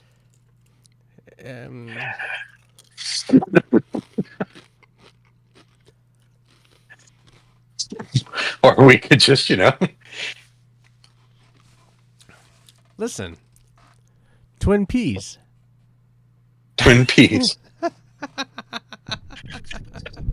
Oh, lordy. Where did we leave off here? Diane's chugging vodka. Here's to the fucking FBI. Yeah, there's some vitriol there for sure. But yeah, you did mention it does seem directed toward the Bureau in general and not Cooper specifically. So you wonder why that is. Well, I don't think. I think because clearly, they're forcing her into this position again. Or? She is, but I also feel like she knows that this is not Cooper. Oh, everybody knows that at this point. Well, that's another thing. They're dragging that on way too long. And that's not the only thing he's going to drag on way too long. Yeah, I mean, like, you're talking about this as like, oh my God, can we just move this along? But like, I wasn't going to go here, but yes. It's just like, oh my God. Imagine waiting 25 years and then having to drag this along. I was okay with like never, I think I would have been fine with like there never being a sequel to this show. Not me. It pissed me off. But we've talked about that. Back inside the prison, Mr. C is being led back to his cell. He tells an amused guard that he needs a private meeting with the warden, again invoking the word strawberry. A beautiful shot of the clouds moving through the trees of the tall mountains before we cut to Andy, waiting patiently by the side of the road near his cruiser. Wait a second. So that shot, actually, when I was looking at it as it was being shot, it's like, that looks like Beacon Rock. Now, I don't know if that's what it is, but it just definitely looks like, well, that looks like Beacon Rock on kind of a foggy, cloudy day. Very well could be. I was just curious. Anyway. I couldn't confirm that for sure, but wouldn't surprise me in the slightest. We cut to Andy waiting patiently by the side of the road near his cruiser, door wide open. That seems dumb. We get the impression that the farmer is not going to show up for this meeting as we cut briefly to the open door of his home, hearing an ominous tone underneath the background music. Back to Andy and a close-up of his watch, which shows us that he's been waiting for over a half an hour. He decides it's time to pack it in and heads back to his vehicle. The other thing about his watch is it's a Is that fucking it's a Rolex. fucking $6,000 Rolex. Like, yes. what are you doing, Andy? That was one of the few trivia notes that crops up on IMDb. That's is like, straight yeah, up a Lynch bullshit this thing. is a $6,000 watch, and there is no fucking way That's a Lynch that joke. Andy fucking Brennan on a Twin Peaks deputy salary. Did Lucy win 10 grand in the lotto or something and buy him a present? It's hilarious. Maybe. I was like, that's a fun backstory to come up with. But honestly, I don't know that Andy would appreciate a watch of that quality. He doesn't seem like the guy to have that level of I think it's just a Lynch vanity. joke, dude. It's just a Lynch joke. It might be. Yeah, maybe he just thought it was a beautiful there's watch. No way he owns a Rolex, dude. Maybe they just showed him a bunch of pictures of watches, and he's like, "That one, it's beautiful. It's beautiful." Oh, Lynch probably had a Rolex or two. Come on, give me a break. Oh, I'm sure, yeah, but purely for aesthetic reasons, not as a status symbol. Oh no. Right back to the prison where a couple of guards are bringing Mr. C into the warden's office. Wow, strawberry is the magic word. The warden tells Mr. C that he's turned off all the security cameras and that they can speak freely, and then he pulls a gun on him. Mr. C spins some riddle about dog's legs before leveling a name at the warden, Joe McCluskey. This name somehow seems to completely defeat the warden, who sits down slowly and places the gun down on his desk before fearfully asking Mr. C what he wants. It's a pretty short list. He just wants a car for him and Ray at 1 a.m. with a, quote, friend in the glove compartment, nudge, nudge, wink, wink, bang, bang. Mr. C tells the warden he won't see him again, and no one will ever have to hear about Joe McCluskey or Mr. Strawberry. All very ominous shit. For some reason, I didn't take the dog leg as like a. I thought that's what they found in what's his name's car. No, or in Rutro's car, Scooby-Doo car. Yeah. You're right. So No. No, they just found a little lump of flesh in his car. Oh, okay. I feel like okay. Yeah, no, the dog leg was on the things they found in Mr. C's trunk. Oh, in his trunk. That's right. Yeah. There was like cocaine in there too, a bunch of other shit. Okay. All right. You're right. My bad. Yeah, Bill Hastings' trunk just had like that little lump of nondescript flesh. We haven't seen it in a very long time. Yeah, it's been a few episodes. Haven't yet learned his fate. But we did learn that Colonel Davis was making another call once they heard this was all about Major Briggs's body. I'm pretty sure he did mention the FBI in the last episode he was in. So, hey, we might see some fun interactions between Buckhorn PD and the FBI. I'll give you a little teaser there. Oh, and now it's time to return to the saga of Dougie Jones. We get an establishing shot of the cowboy statue outside of the building. Note the red balloons in the background again. This time there are 3 instead of just 1. We see Janie E. outside, waiting by the Jeep, door open, waiting for Dougie. But Dougie is still inside, working on a file in only a way that Dougie can. Dougie as possessed by Cooper, anyway. He traces steps and ladders off the side of the page and directly onto the desk blotter.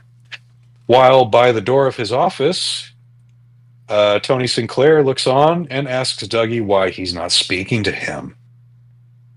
Janie E. furiously makes her way upstairs while Tony presses Dougie for details about his private meeting with Bushnell.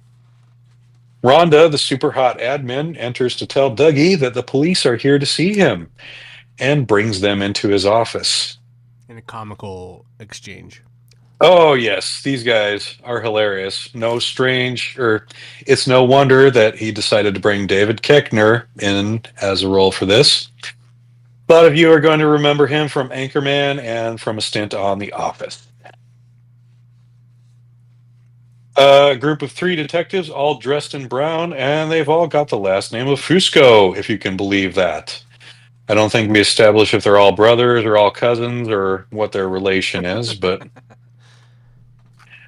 Janie E. arrives just in time to do all the talking for Dougie. She approaches this interview with much the same energy that she used with the loan sharks.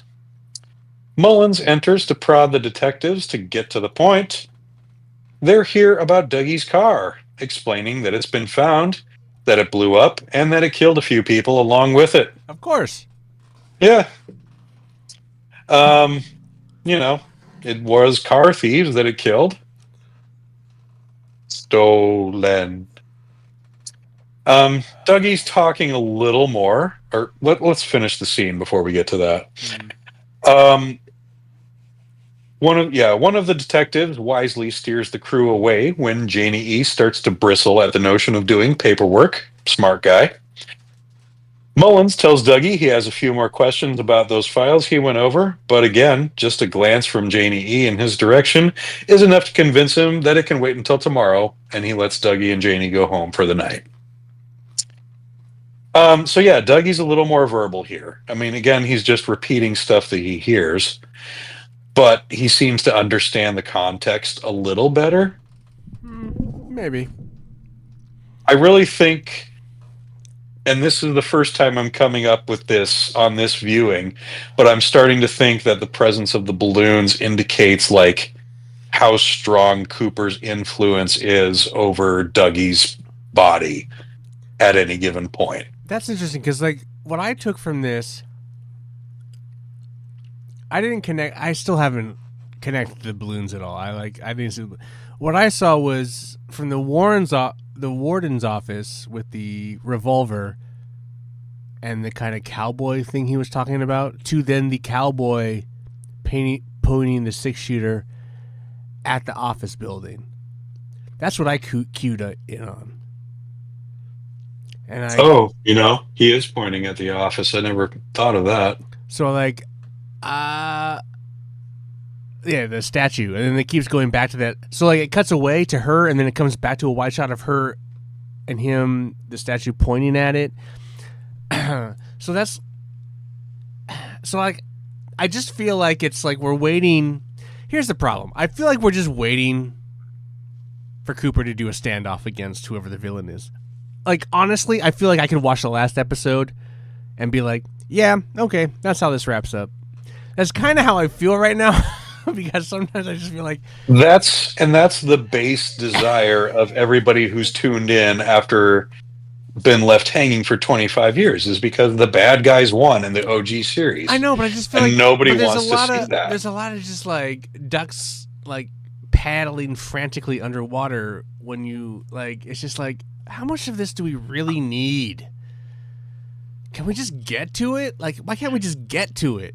You do wonder about how much of this is indulging Kyle MacLachlan's desire to not too frequently repeat himself. I don't know. I have no idea. Which is what led to Chris Isaac's presence in Fire Walk with Me, which we've covered. I just feel like all of that stuff is supposed to be Cooper. Can we just get to it by now? Like, I feel like, dude, what could possibly happen right now?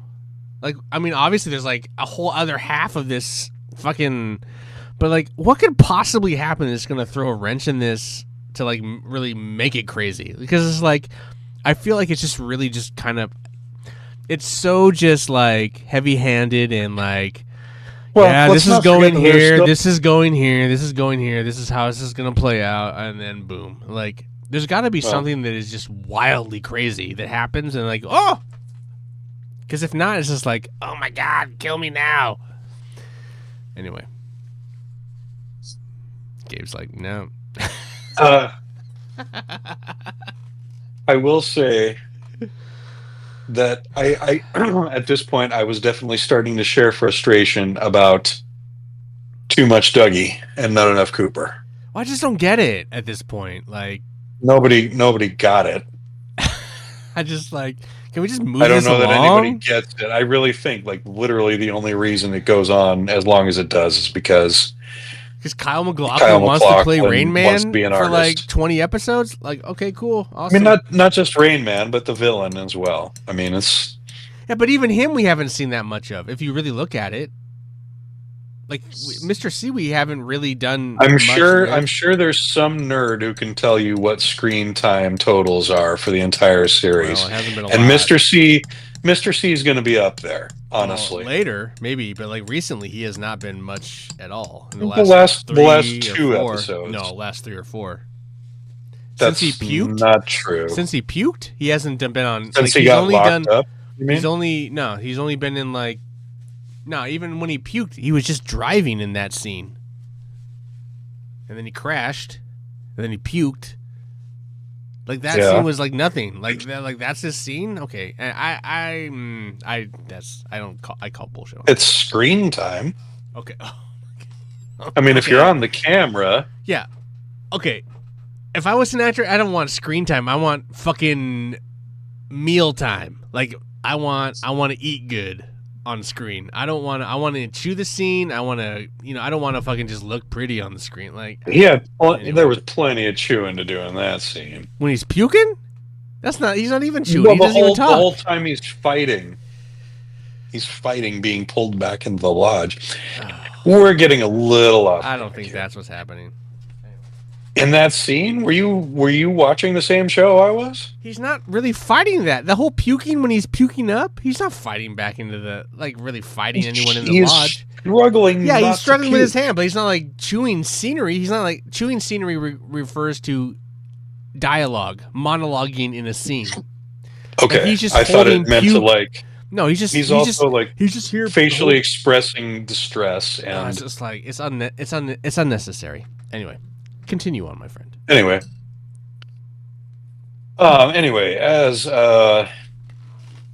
as Janie E and Dougie exit the lobby, she fills him in on the developments with the bookies, lecturing him about his gambling habits and telling him that he'll have to use the insurance money for a new car because ain't nobody touching that jackpot money.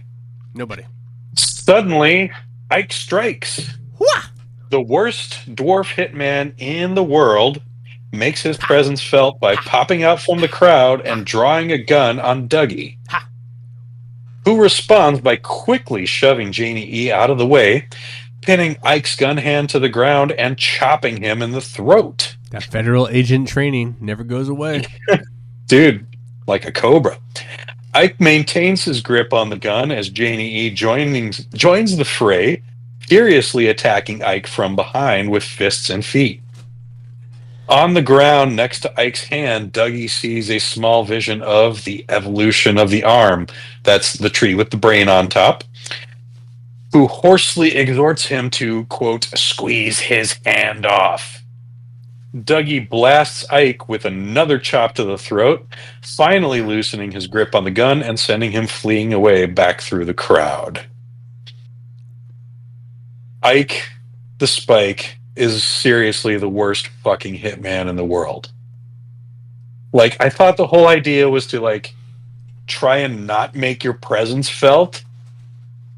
Like, he runs in there screaming, making a mess, leaving lots of witnesses.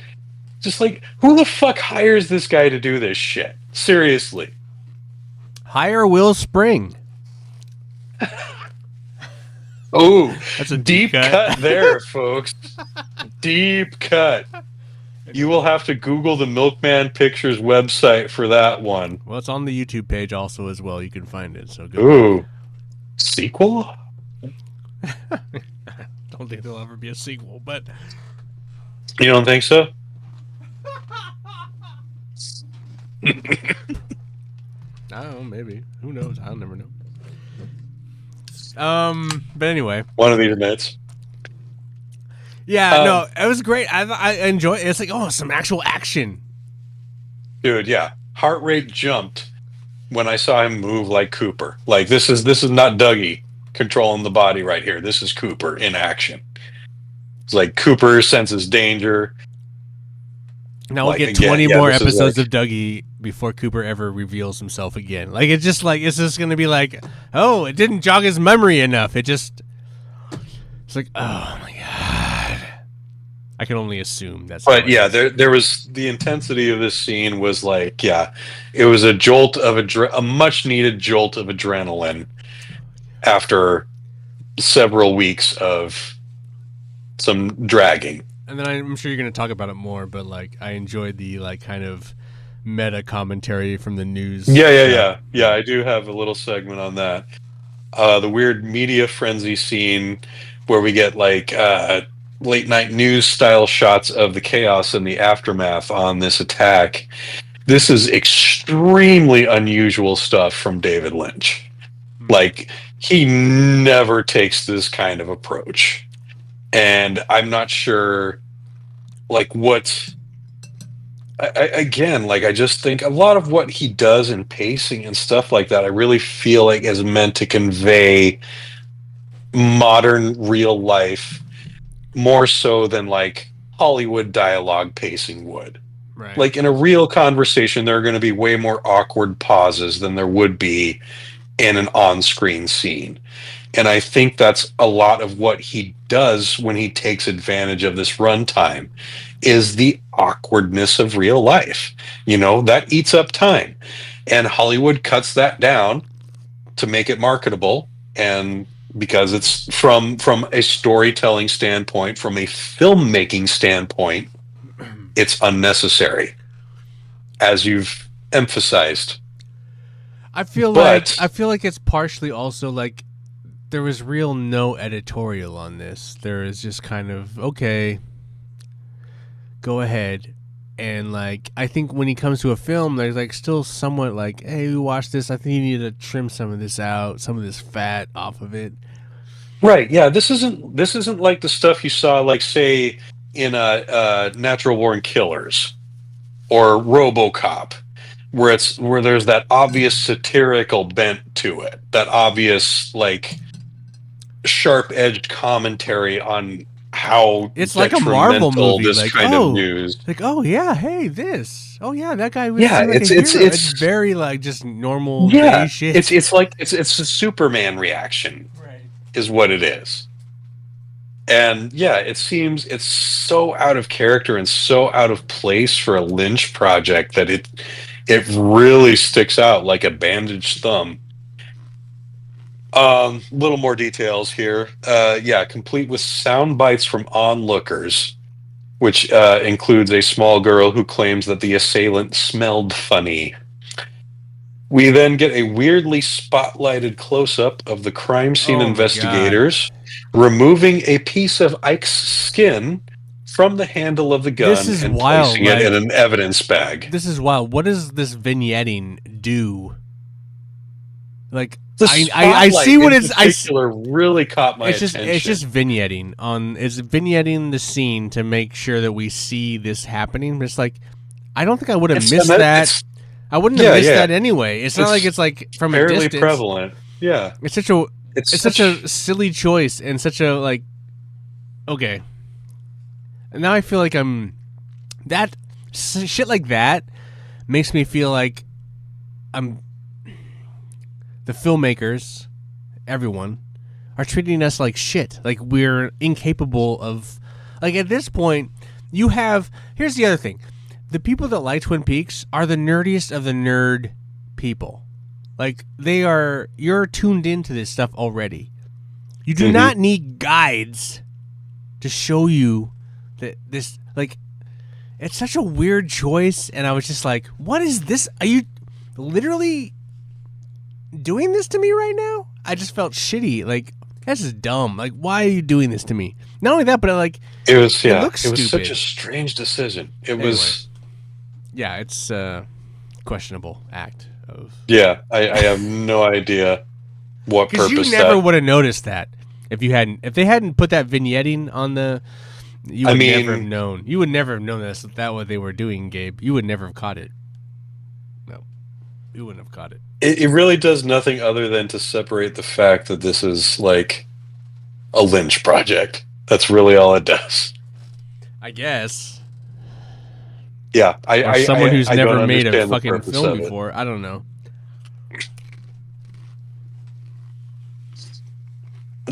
That's an unfair statement, but is it? We will move on. Yes, like it is. It is. He'd made a lot of films before. In his office at the Great Northern, Benjamin and his assistant Beverly are trying to locate the source of a strange humming/ringing noise. They move about several locations within the room seeking the origin, but to no avail. Beverly then brings up an interesting piece of mail they received at the Great Northern that morning. It's the key to room 315 that Jade had dropped in the mail. Jade gives 2 rides and drops 1 key.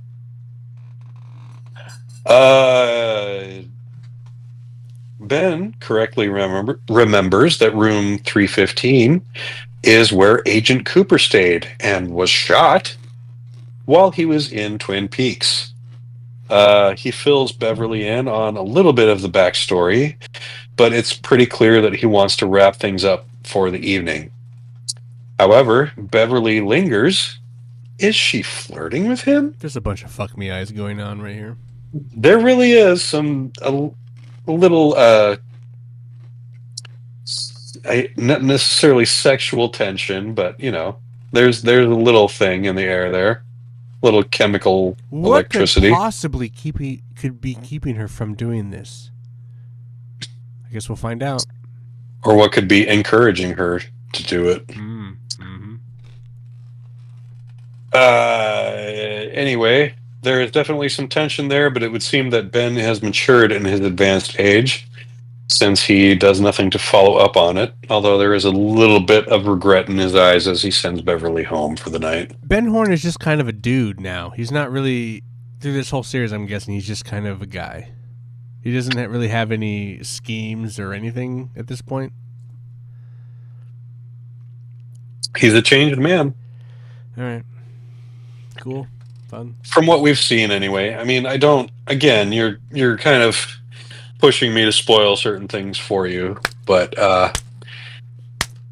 you're not going to see the old Ben Horn. He's one of the few people who has genuinely evolved over the course of the last 25 years. Are we going to see the old Audrey Horn? I mean, they brought her up this episode. You will see Audrey Horn, as we've mentioned. Sherilyn Fenn does appear in the cast. I honestly don't remember how long we have to wait for her. There's other characters we still haven't seen yet. Big Ed Hurley hasn't made his appearance. Chantal's husband, Hutch, has not yet shown up. Leo hasn't shown up. Yeah. Yeah, don't hold your breath on that one. God damn it. Oh, Ian. One of the few Leo lovers. You don't see a lot of people wanting more Leo in Twin Peaks, but you are very unique in that regard. Listen, he got a raw deal. Death by How do you figure? Death by cage of spiders. Not good. Not good. Yeah.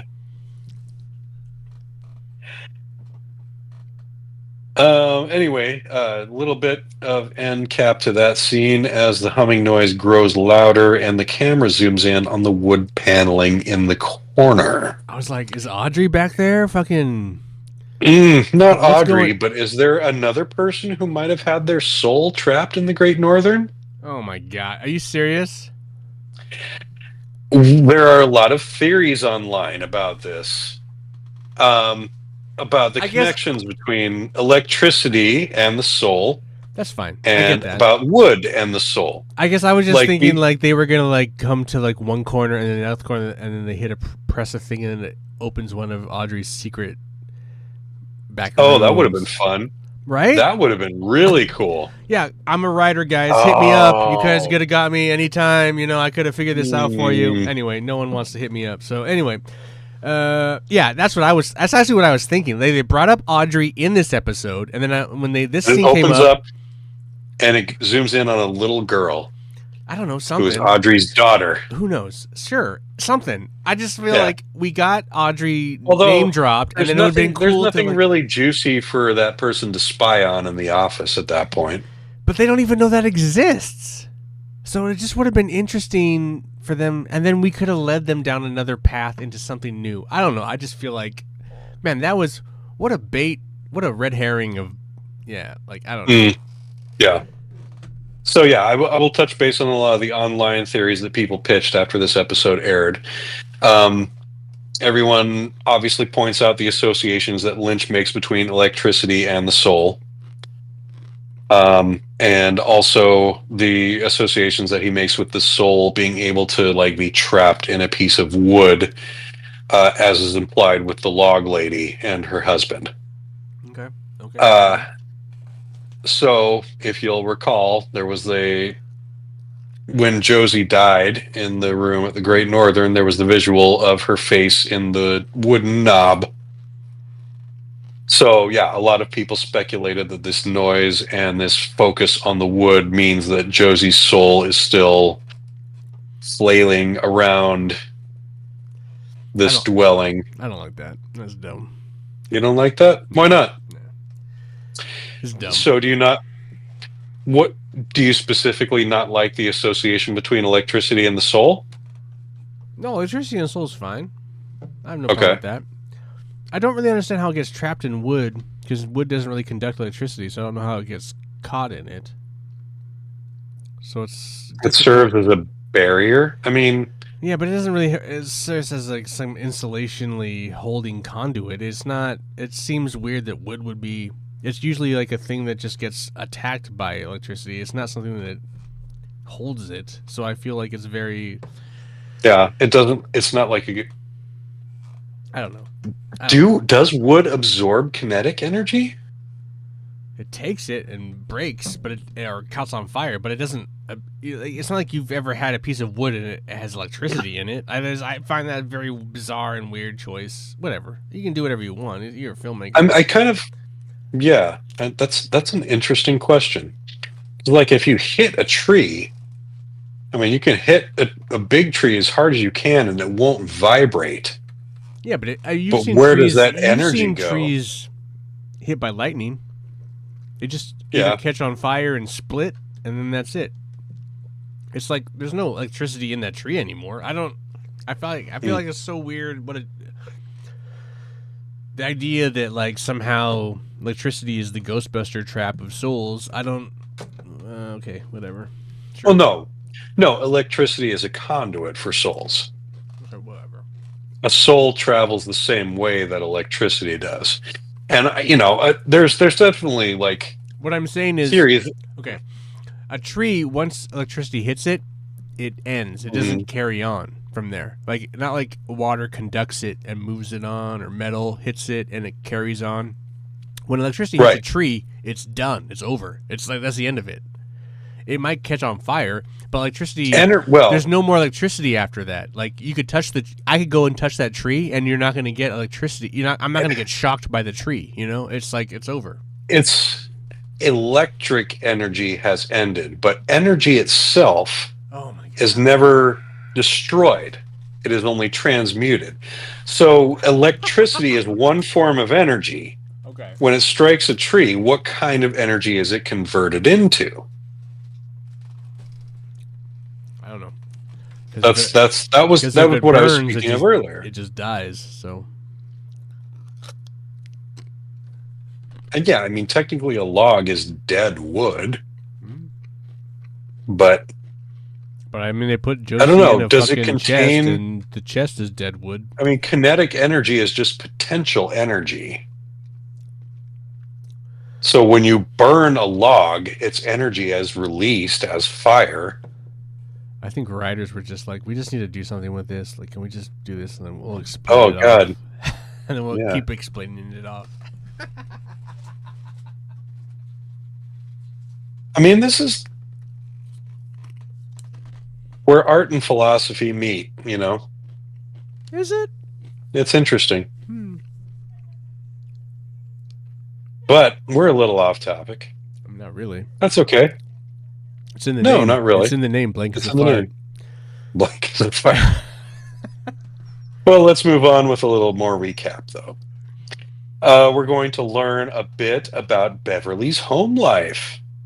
What we learn, not great.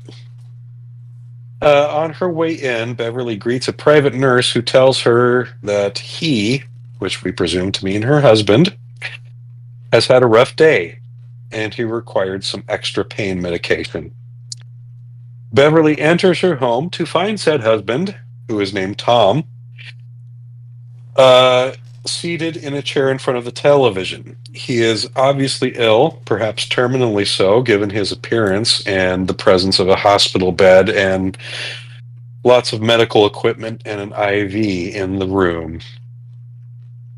Tom would like to know why Beverly is late coming home, and he doesn't seem satisfied with her off-the-cuff, cursory answers that she tries to pass off. Tom says very little, but Beverly is instantly and loudly defensive to the point of abusiveness.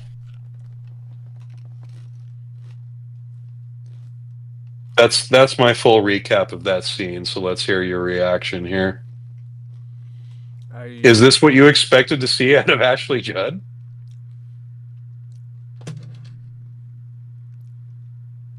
I mean, she is rarely a villain in her work. She is usually the sweetheart in everything she does.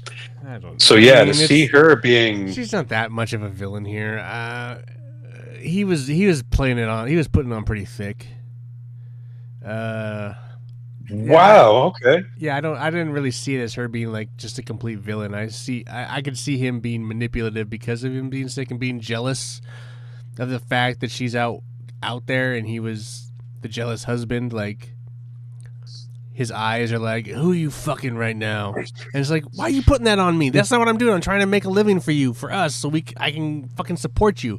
But that's not what she was doing. That is exactly what she was doing. She was trying to fuck somebody else. I don't. You maybe, said it yourself. Maybe not. You said it yourself. But she was They didn't fuck. Gabe, they didn't but fuck. She's trying. But she's trying. I don't think she was trying. And yes, she is. Maybe. Because she knows Ben Horn's a meal ticket. Dude, her husband is... Dude, she's probably been without the loving touch of a man for like 10 years, dude. Yeah. Like, you know, that shit happens. That's normal. That's just life. It doesn't... She didn't do it, and she came home. That motherfucker... I don't know, this guy... All I'm seeing here is Newt Gingrich, dude. No, I'm fucking Dick Cheney, baby. Newt Gingrich leaving his wife who had cancer. Dude, she didn't leave her husband. She came home. No, but she's... Dude, you put 10 years on that shit, and you're going to flirt with people and then go home. Like, she still went home, and she still took care of her responsibilities, and then he's still an asshole. See, this is, and again, it's not, this is and one it's of those, also, it's also, so and it's fascinating. not, and it's also not, like she was, like, they were literally, like, what is the sound? And they were, like, kind of, yes, they were kind of being slightly flirtatious, but, like, it wasn't like they were gropey or weirdly, or, like, they almost caught up in a kiss. It's, like, just very kind of, like, what the fuck? What the fuck is this? What the fuck is this? And then he's like, and then she did go, she was the one that broke it off and said, I gotta go. No. Oh, yeah, for sure. He was the one that said, it's getting late. It's well past working time. He was the one that cut off that interaction. But she was way far from him. She wasn't close to him. She was, like, already on the other side of her desk. It was like she... Yeah. No, you have to... If you put yourself between that person and something... If you put something between you, she's already done it. If you wanted to play her up as the villain in this... Nah, they could have done it way better. I didn't. So then when she comes home, I don't I think they buy. I don't left it buy her being the ambiguous villain. I on buy purpose. him being an asshole. Like I buy him being more of an asshole. In fact, when I first saw him, it's like, is that the fucking Hitman? Like No, literally, I know it's not. I know it's not. But it's like it's like this sickly you would looking bald recognize guy. him, No, I get it. he was in the. I get it. I'm just saying. Like I've when I initially saw it, suddenly it's like forgotten the doctor's name or the actor's name, but he was in a few episodes of season 2 of The Expanse, which I saw him it's in just recently. a shitty plot device. It's like it's like, why do we even need this? Like, okay, she has to be held down by this sick guy. Cool. Okay, got it. And I don't know. Here's the fun, fine. though. Is it fun? Well, in this way, because the ambiguity of this scene inspired this conversation. I guess. I just You feel saw like, it from his point of view, or no, you saw it from her point of view, and I saw it from his point of view. no, I could as soon as I saw him, I knew where this was going. Is like, oh, she's gonna. Okay, Jesus Christ, she's late, and he's just gonna lay on. And it's just like, God damn it, this is just dumb. Why are we doing this? Okay, and so I just fuck it. Listen, I'm at work late all the time. I don't come home and my wife is on the couch and be like, "Who are you fucking?" Is your wife terminally ill? No, but like I could still be out fucking women. Like that, being terminally ill does not mean it keeps it doesn't keep the other person from fucking other people. I feel like that's just a stupid catch. There's 2 possibilities here. Either he's paranoid or there's a history there. I mean, if we get a flashback where she was fucking dudes when he was like not sick, then yes, okay, 100%. Oh, I just like, oh my god, these sad ass cliche tropes. I will emphasize though, so melodramatic and dumb. Come on, Lynch, you're better than this. He's better than this. You're not a hack. Don't be a hack. You don't know who the good guy in this scene is. I don't know who the good director is either. This is not a trope. It is a trope because this is a different. How many times have you seen this trope in television shows, Gabe? I've seen it many times, but I've never seen it presented from both sides at the same time. What? Oh, I don't know about that. Not in this manner. No, that's a weird statement. I feel like not to a point that inspired this level of discussion. Let's just put it that way. I think you haven't seen it with the David Lynch thing, so you haven't bothered to discuss it. But it's happened all the time, but it hasn't been a great director. Like, you've seen a lot of cool directors make cool shit, but, like, David Lynch, someone that's close to your heart doing it, it's like, like, I feel like this is just Lynch being messy. He's just being messy. That's it. Possible. That's all it is. That's all. But when you watch him work, show has been messy. When you watch him work, messy is not a word that comes to mind. Oh, this show is so fucking messy, dude. But when you watch him in action, everything has a purpose. I think what this show proves to me is that, like, strong editorial is what makes his films. Because he's in the editor room and, well, okay. Point taken. Yeah, okay, so this isn't great. So we're going to follow this scene up with the most pointless scene of the entire series, OG and Return included. So, I hope you like the song. You like this scene. Yeah. This is the most David Lynch scene of all. Are you being facetious? Or well, I don't like the beginning of it. I don't like the beginning of it because the guy is sweeping absolutely nothing for like the first like 30 seconds until he finally starts. He's collecting shit. No, he's not. Well, go back and watch the scene. At the very beginning, he's like absolutely sweeping nothing until he gets to the pubes. It's all pubes in the beginning. Okay, if you say so. But like, I'm watching this is like, I love this, and I like in my head I'm like, I hope this scene just plays out to the end because like I had paused it to go to the bathroom and there was 8 minutes left.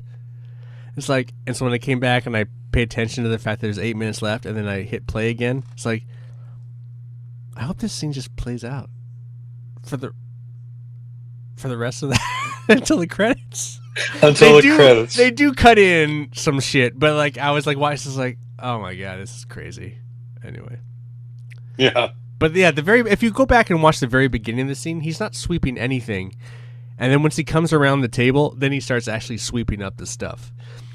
So it's kind of maybe he needed a little direction to get there. But so yeah, here's my description of this scene. I hope you like the song Green Onions because you're about to watch the most boring music video ever made for it. It's also poignant because it's the first episode that doesn't have a band, right? Play at the end? I don't think it's the first. Oh, really? Okay. Yeah. I don't think the first episode does. Oh, you might be right about that. If you can, well, I mean, remembering that the first episode originally aired together. I get what but you're yeah, saying, I don't think this is the first one. Currently, it doesn't end under the normal formula. Right. But yeah, we get 2 full minutes. I timed it. It's actually a little longer than that. And it's a still shot, stationary camera of some guy. Don't tell me how long.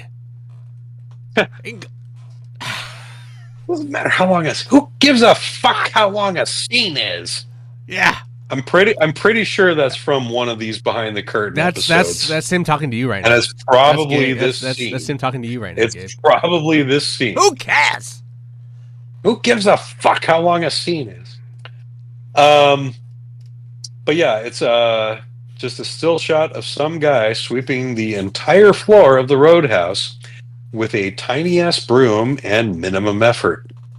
Seriously, they couldn't get this guy a push broom? That's what I'm saying. Like in those situations on a dance floor like that, it would just be like this massive push broom mop thing that they would just like, it'd be over in like 2 seconds. So it's like, it's clearly Lynch just being Lynch.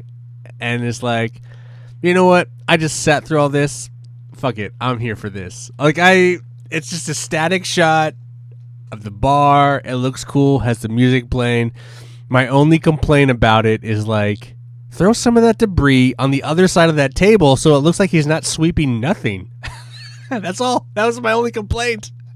Like literally watches like, what is he sweeping? I watched this scene when this first aired and it pissed me off. Oh, it didn't piss me off. It made me laugh. I was like, what's the fucking point? It made me laugh. Like, why? This is like basically the metaphor for this whole fucking series. This scene right here. Like 100%. This is the show. Anyway. Cleaning up the crap and taking it away. Pretty much. Right? Yeah. Meanwhile, behind the bar, Jean-Michel Renaud is doing the books and he breaks the reverie when he answers the phone. Grade A horrors, baby. We learn that he is just as big a scumbag as the rest of his brothers, as he apparently engages in human trafficking.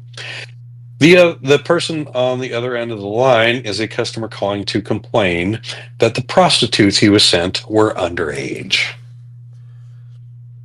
A lot of callbacks to the original series. What? It's still happening in Twin Peaks? Get out. Laura's story never ends. If Coop had stayed there, he would have fixed it. But Bad Coop came, and so it just kept getting seedier and worse. You know, if Good Coop had come back, Harry Truman wouldn't have gotten cancer. I'm saying it now, folks. In some alternate universe, Coop beat that dweller on the threshold, and everything was fine. The TPCU? The Twin Peaks Cinema Universe? Shit. TP616? Cinematic Universe, sorry. Not Cinema Universe, right. Cinematic Universe. Anyway. Back at the prison in Buckhorn, there's a guard stationed at the end of the hall with a single flashlight shining. A cell door opens and Mr. C walks out dressed in his street clothes. At the same end of the hall as the guard, another door opens and Ray walks out, also dressed in his regular attire. He greets Mr. C with a big old grin, and they make their way out of the prison, led by another guard who guides them to the rental car in the lot. Mr. C instructs Ray to drive as the warden watches them depart from a balcony above. Nothing more to say here. Another quick shot of those famous Douglas firs before we get an interior of the Double R. Looks pretty busy for late night. Let's remember that 1 a.m. in South Dakota is 11 p.m. in Washington. Sure. Okay. You brought it up, so I'm not going to attack it. Yes. How busy they are this late at night. So 1 p.m. Yes, but the scene before that was at the Bang Bang Club, and you're telling me this bar is closing and cleaning out at 11 o'clock at night? They didn't have an act that night, I guess. Give me a break, Gabe. Oh my god. And yet somehow then we flash forward to the other one, to the prison, 1 o'clock, and then we flash back to the Double R, and it's fucking packed. I just they all just left. It's all just story. It's all just story. This is all the hangover crowd. It's all man. These are all people getting their grub after the show at the Double R. We hope no one notices. Let's just do it. For story's sake. But let's be honest. People are always at the Bang Bang Club, and that place is probably open till 3 or 4 o'clock in the morning with people drinking beer. The fact at 11 o'clock, no one's there drinking a beer, even if there's no act. It's fine. Whatever. It's the show. They can do whatever the fuck they want. But I think the continuity of it is so fucking stupid. You should have shown the Double R first. Then you should have shown the thing. Then you should have closed on the Bang Club again and just close on him sweeping with the credits over it. I don't understand, because nothing happens at the... Really? Anyway, doesn't it? I mean, kind of, but not really. We haven't gone over this yet. But nothing really happens. I mean... Are you sure? I mean, yes, the dude runs in and shouts and runs off. Yes, I get that. That's not all. What else happens? Let's discuss. The Double R looks pretty busy for a weeknight. Shelley's behind the counter pouring coffee, and Heidi is tending to the customers in the booths. Suddenly, the shot inverts to the other side of the diner, and a young man runs into the front door, shouting out, "Hey, has anybody seen Billy?" We briefly see Norma look up from her table, where she's doing the books as usual, and then we cut back to the original angle as the man runs away. But all of the customers are different, and Heidi is on the other side of the counter. You can see a brief look of confusion on Shelley's face, but she very quickly shakes it off as the end credits roll, while Sleepwalk plays over the speakers in the background. Okay. I didn't the camera angle shifts again. But also, don't care.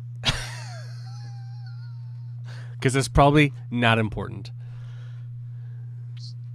The song Sleepwalk plays over the speakers in the background with an ominous, dissonant tone growing louder underneath it until the end. Yeah, I don't care. What? He's just fucking with us.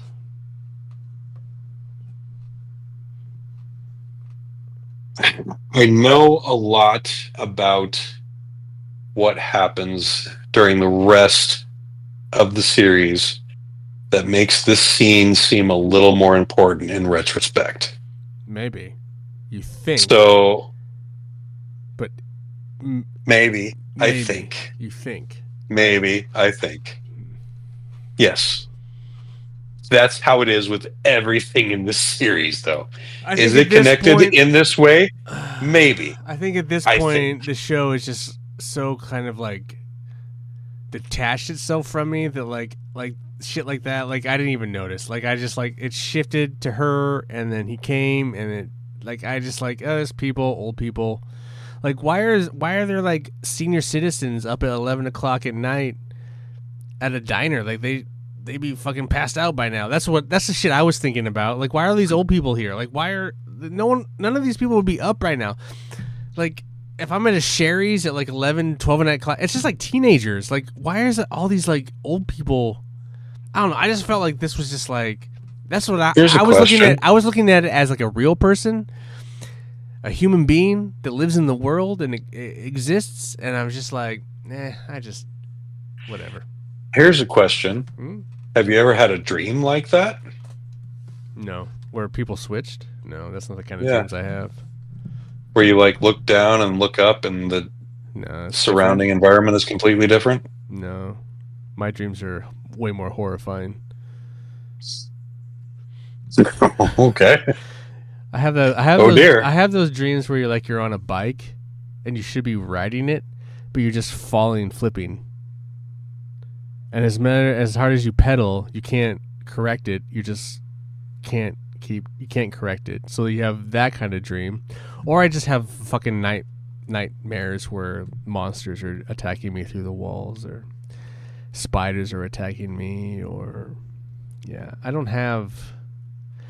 I do have occasional dreams where like I'm confronted by my like father figures and I'm chasing them because I want to be wanted by a father figure, but it never ends the right way. Like I don't have dreams where like lucid dreams where like you're like, oh, I'm in an environment and then it changes and I'm there still and like, oh, it's different but it's the same. No, I have You don't recognize your surroundings in dreams? Like they don't? Oh, I recognize my surroundings in dreams, but it's never it's never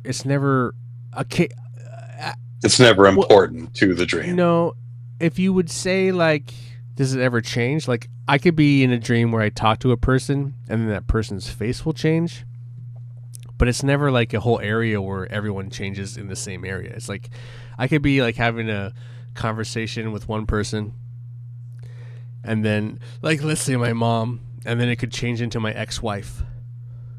And that's like, and I'm sitting there like, wait, weren't you just my mom?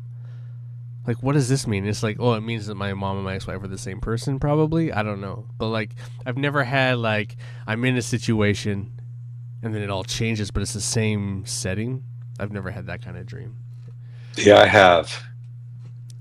So this kind of resonated with me when I started to read theories about it. And that's cool. That's fine. But is it important ultimately? Oh, that's a tough question. Yeah. I didn't catch it. I'd have to go back and watch it and see it again, but yeah. And there's lots of subtle little stuff that you learn to look for. And even in this viewing, like in my research I do along with the viewings, I'm learning stuff that I never paid attention to in the beginning.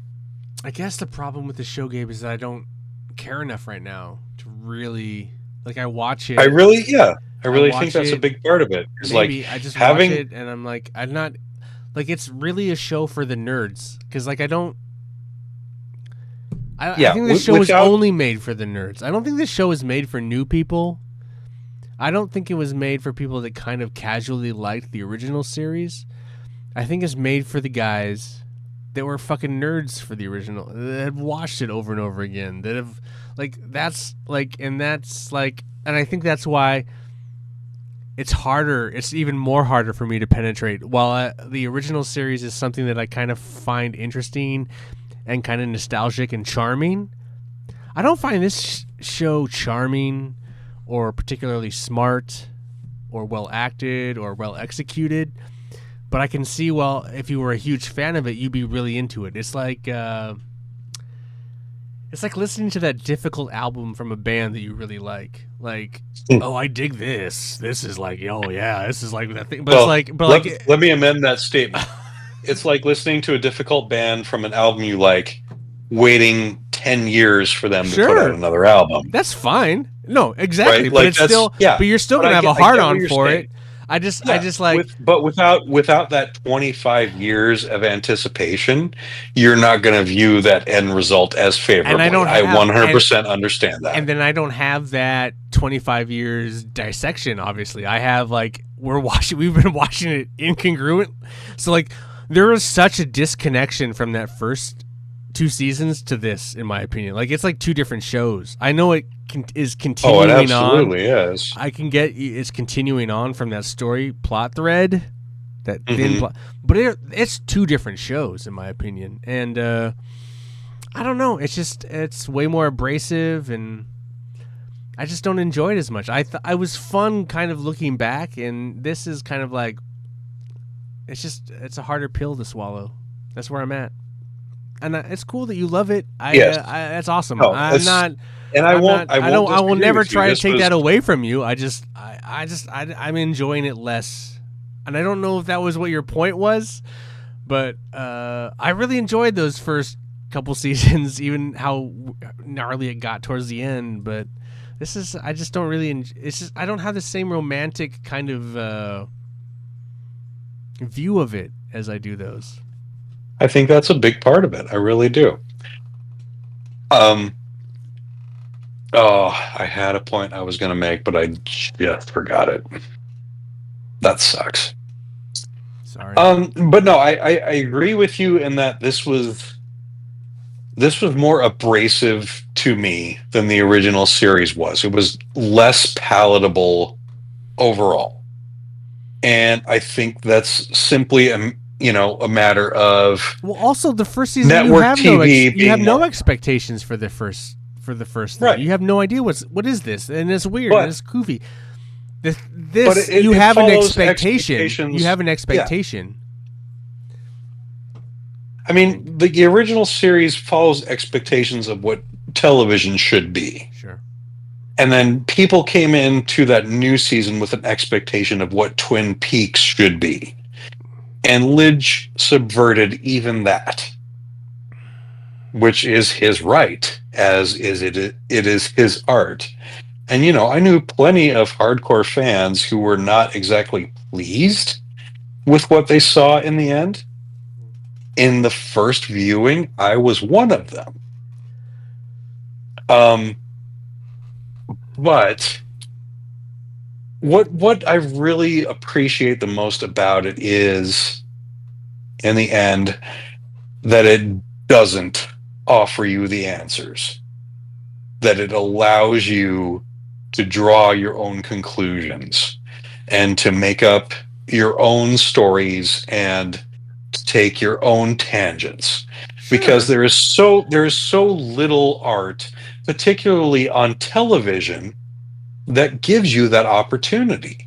Sure, and all of that art on television is hand-holding. It takes you through the very beginning, and it walks you through every step, making sure you understand every little part of it before you get to the finish line. Sure, that's fine. And that's a different kind of art than what David Lynch makes. But the return that is happening, for sure, yes. But I don't say that it's doing it well. I would argue it's not doing it well, in my opinion. It is definitely doing it 100%. But I feel like it could have been handled way better, in my opinion. And I feel like again, that just comes down to editorial. I think that's why he's a better filmmaker. His films are way tighter. They have a way more clearer vision. I feel like this show is just so messy and just all over the place, and it just makes it's just hard for me to watch. It's just like, and I think that's by design. Maybe. I really think it's supposed to be disjointed and stream of consciousness, and that's again, opinion. Yes, your opinion, my opinion. Yes, their opinions. Because that's real life. Real life doesn't have that beginning and that end. It's all random connections. There was something I was going to say, and I can't remember what it was. Oh well.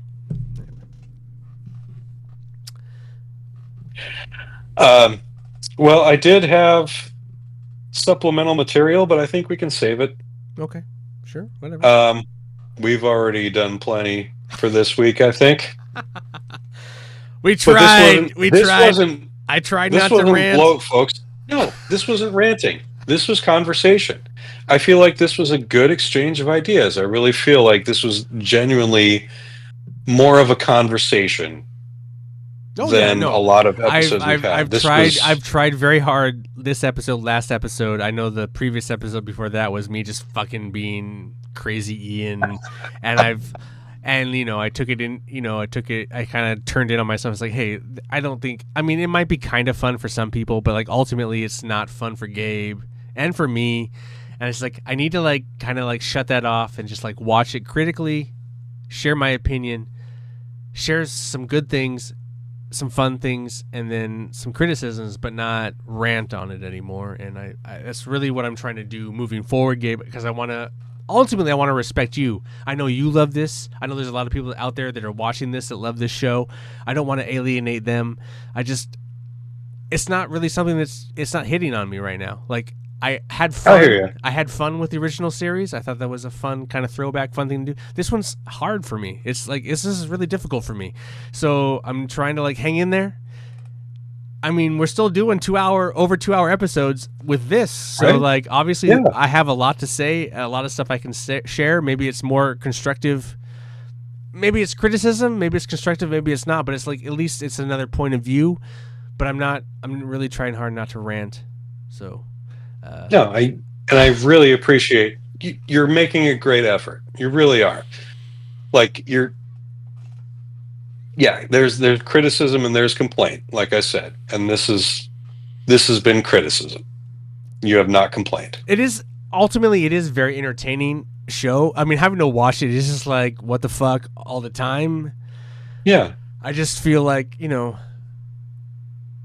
is what it is. Like, hey, listen to us. Let us, like, we're breaking it down. That's like, this is what this is. We're breaking it down. And honestly, I hear from Gabe's side. Like, Gabe is telling me like he loves Twin Peaks, but there's definitely shit here that he is not a fan of. I can hear it. I can hear it. So to me, this is like a musician, like a solo artist. Like, he had this 5-minute song that was a huge song that everybody loved. Like, it was his best song ever. He had some other great songs, but this was his best song ever. And so now he does like this 35-minute jam of his best song ever at every fucking concert for the rest of his life. And it's a super self-indulgent jam. And there's a bunch of random shit that has no tie to that original melody that everybody fucking loved. And then we'll break into the remix at the end. Right, yeah. And then like, let's add that for 30 seconds, just for the pop, just to get those younger kids in. Right. That's kind of the way I see it.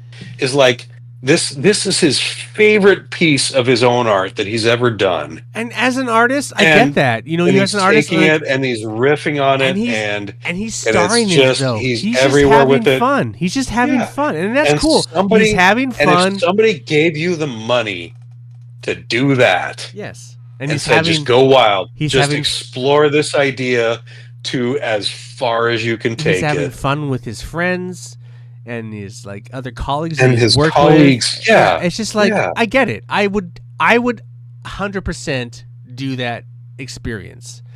Yeah, there is a part of me that thinks like, how many? I know that the super nerds enjoy this, but there's like, how many actual people feel like this is actually good work? And they were never going to shit on David Lynch because, David that's Lynch a is fair. awesome, cool. That's a fair question. Like, honestly, and I won't lie, I look at a lot of this through rose-colored lenses. I feel like it is 100% nostalgic colors. A lot of my no one wants to talk shit about it or be critical of it, and everyone thinks very highly of it, and that's fine. But it's like, are we really talking critical of it? Like, if we really I don't know. I feel like I'll walk that candle through the darkness if I'm the only person, but I feel like I'm not the only one, and everyone loves David Lynch. It doesn't experience the same kind of polarization that like Star Wars does. Yeah, I don't, and it should, I think, to some degree, maybe, but whatever, it's fine, it's cool. Yeah. And maybe that's just because like the original creators and he's on had control over the whole narrative. He's on a throne. He passed away, and no one wants to shit on it. That's fine. That's cool. We're discounting Mark Frost's contribution here. Let's not leave Mark Frost out of the conversation. I feel like everyone would just blame Mark Frost for all the shitty stuff, right? Well, no. See, Mark Frost is going to be responsible for a lot of the supplemental material that we cover at the end. the two novels, The Secret History of Twin Peaks and The Final Dossier. I'll make the Those argument. are the ones, I'll make the argument that if Mark Frost had more of his hand in it, it might have been more digestible for me. That's my argument. I'll agree with you 100%. Anyway. Mark Frost is the one that wants to make those connections in that storytelling aspect. So yeah, like a lot of the blanks that you're going to feel very painfully here in the series are going to be filled in by his narrative later on. Right.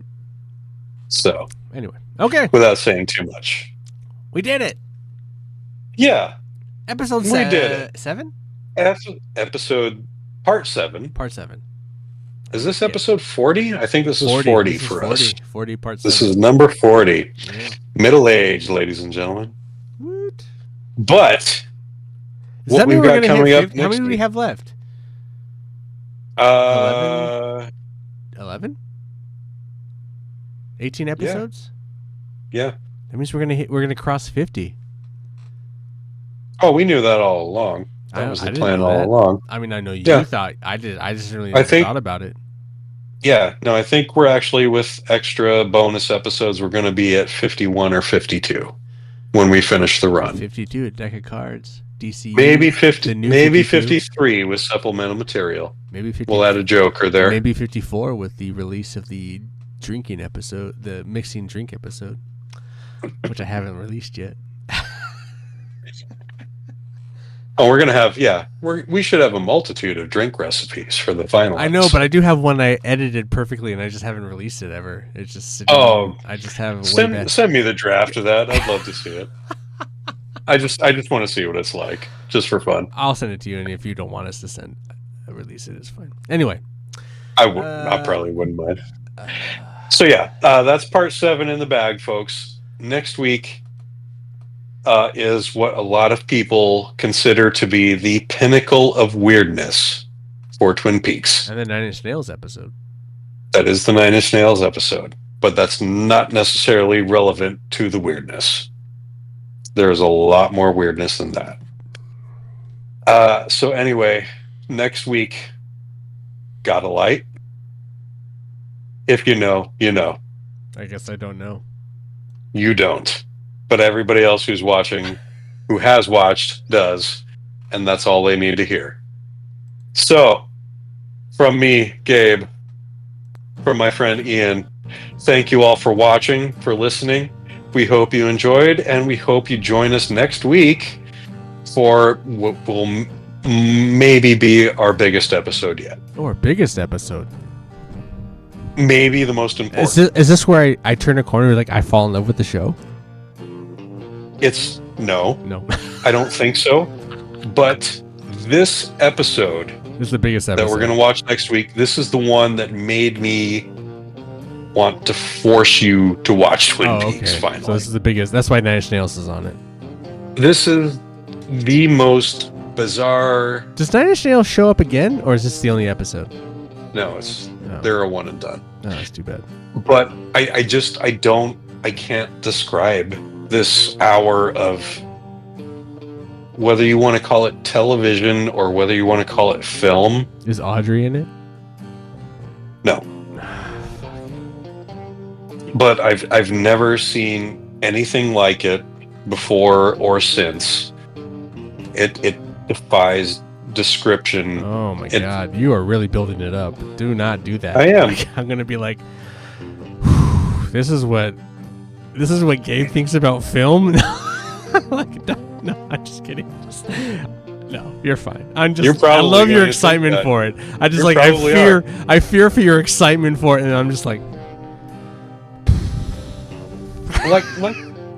we've discussed, you and I experience and enjoy film in very different ways. We do. So, the enjoyment I took out of this is probably going to be very different to you. My second favorite film of all time is Top Gun, you know? So like this is kind of where we exist, you know? It's difficult for you to understand that, but that's where I exist. Well, me as a filmmaker also, right? Is like crazy. It's like, how could this guy who cares so much about film and stuff How could he love that film so much? It's disgusting. It's gross. It's like, eh. Yeah. Prince and the Well, Pauper, baby. I guess we're on the highway to the danger zone then. That's right. So yeah, we'll see you next week for part 8. Got a Light, live at 8 p.m. Pacific Daylight Time, Wednesday night. It's blank as a fart. Thanks again for joining us, everybody, and we will see you next week. And I just want to say that I love you, Gabe, for putting up with me. I love you too, Ian. And what is for it? putting up with me. Let a smile be your umbrella or something? You're exactly right. Oh, I did it right. Yay. You got it exactly right. See you next Thanks week, again, brother. everybody.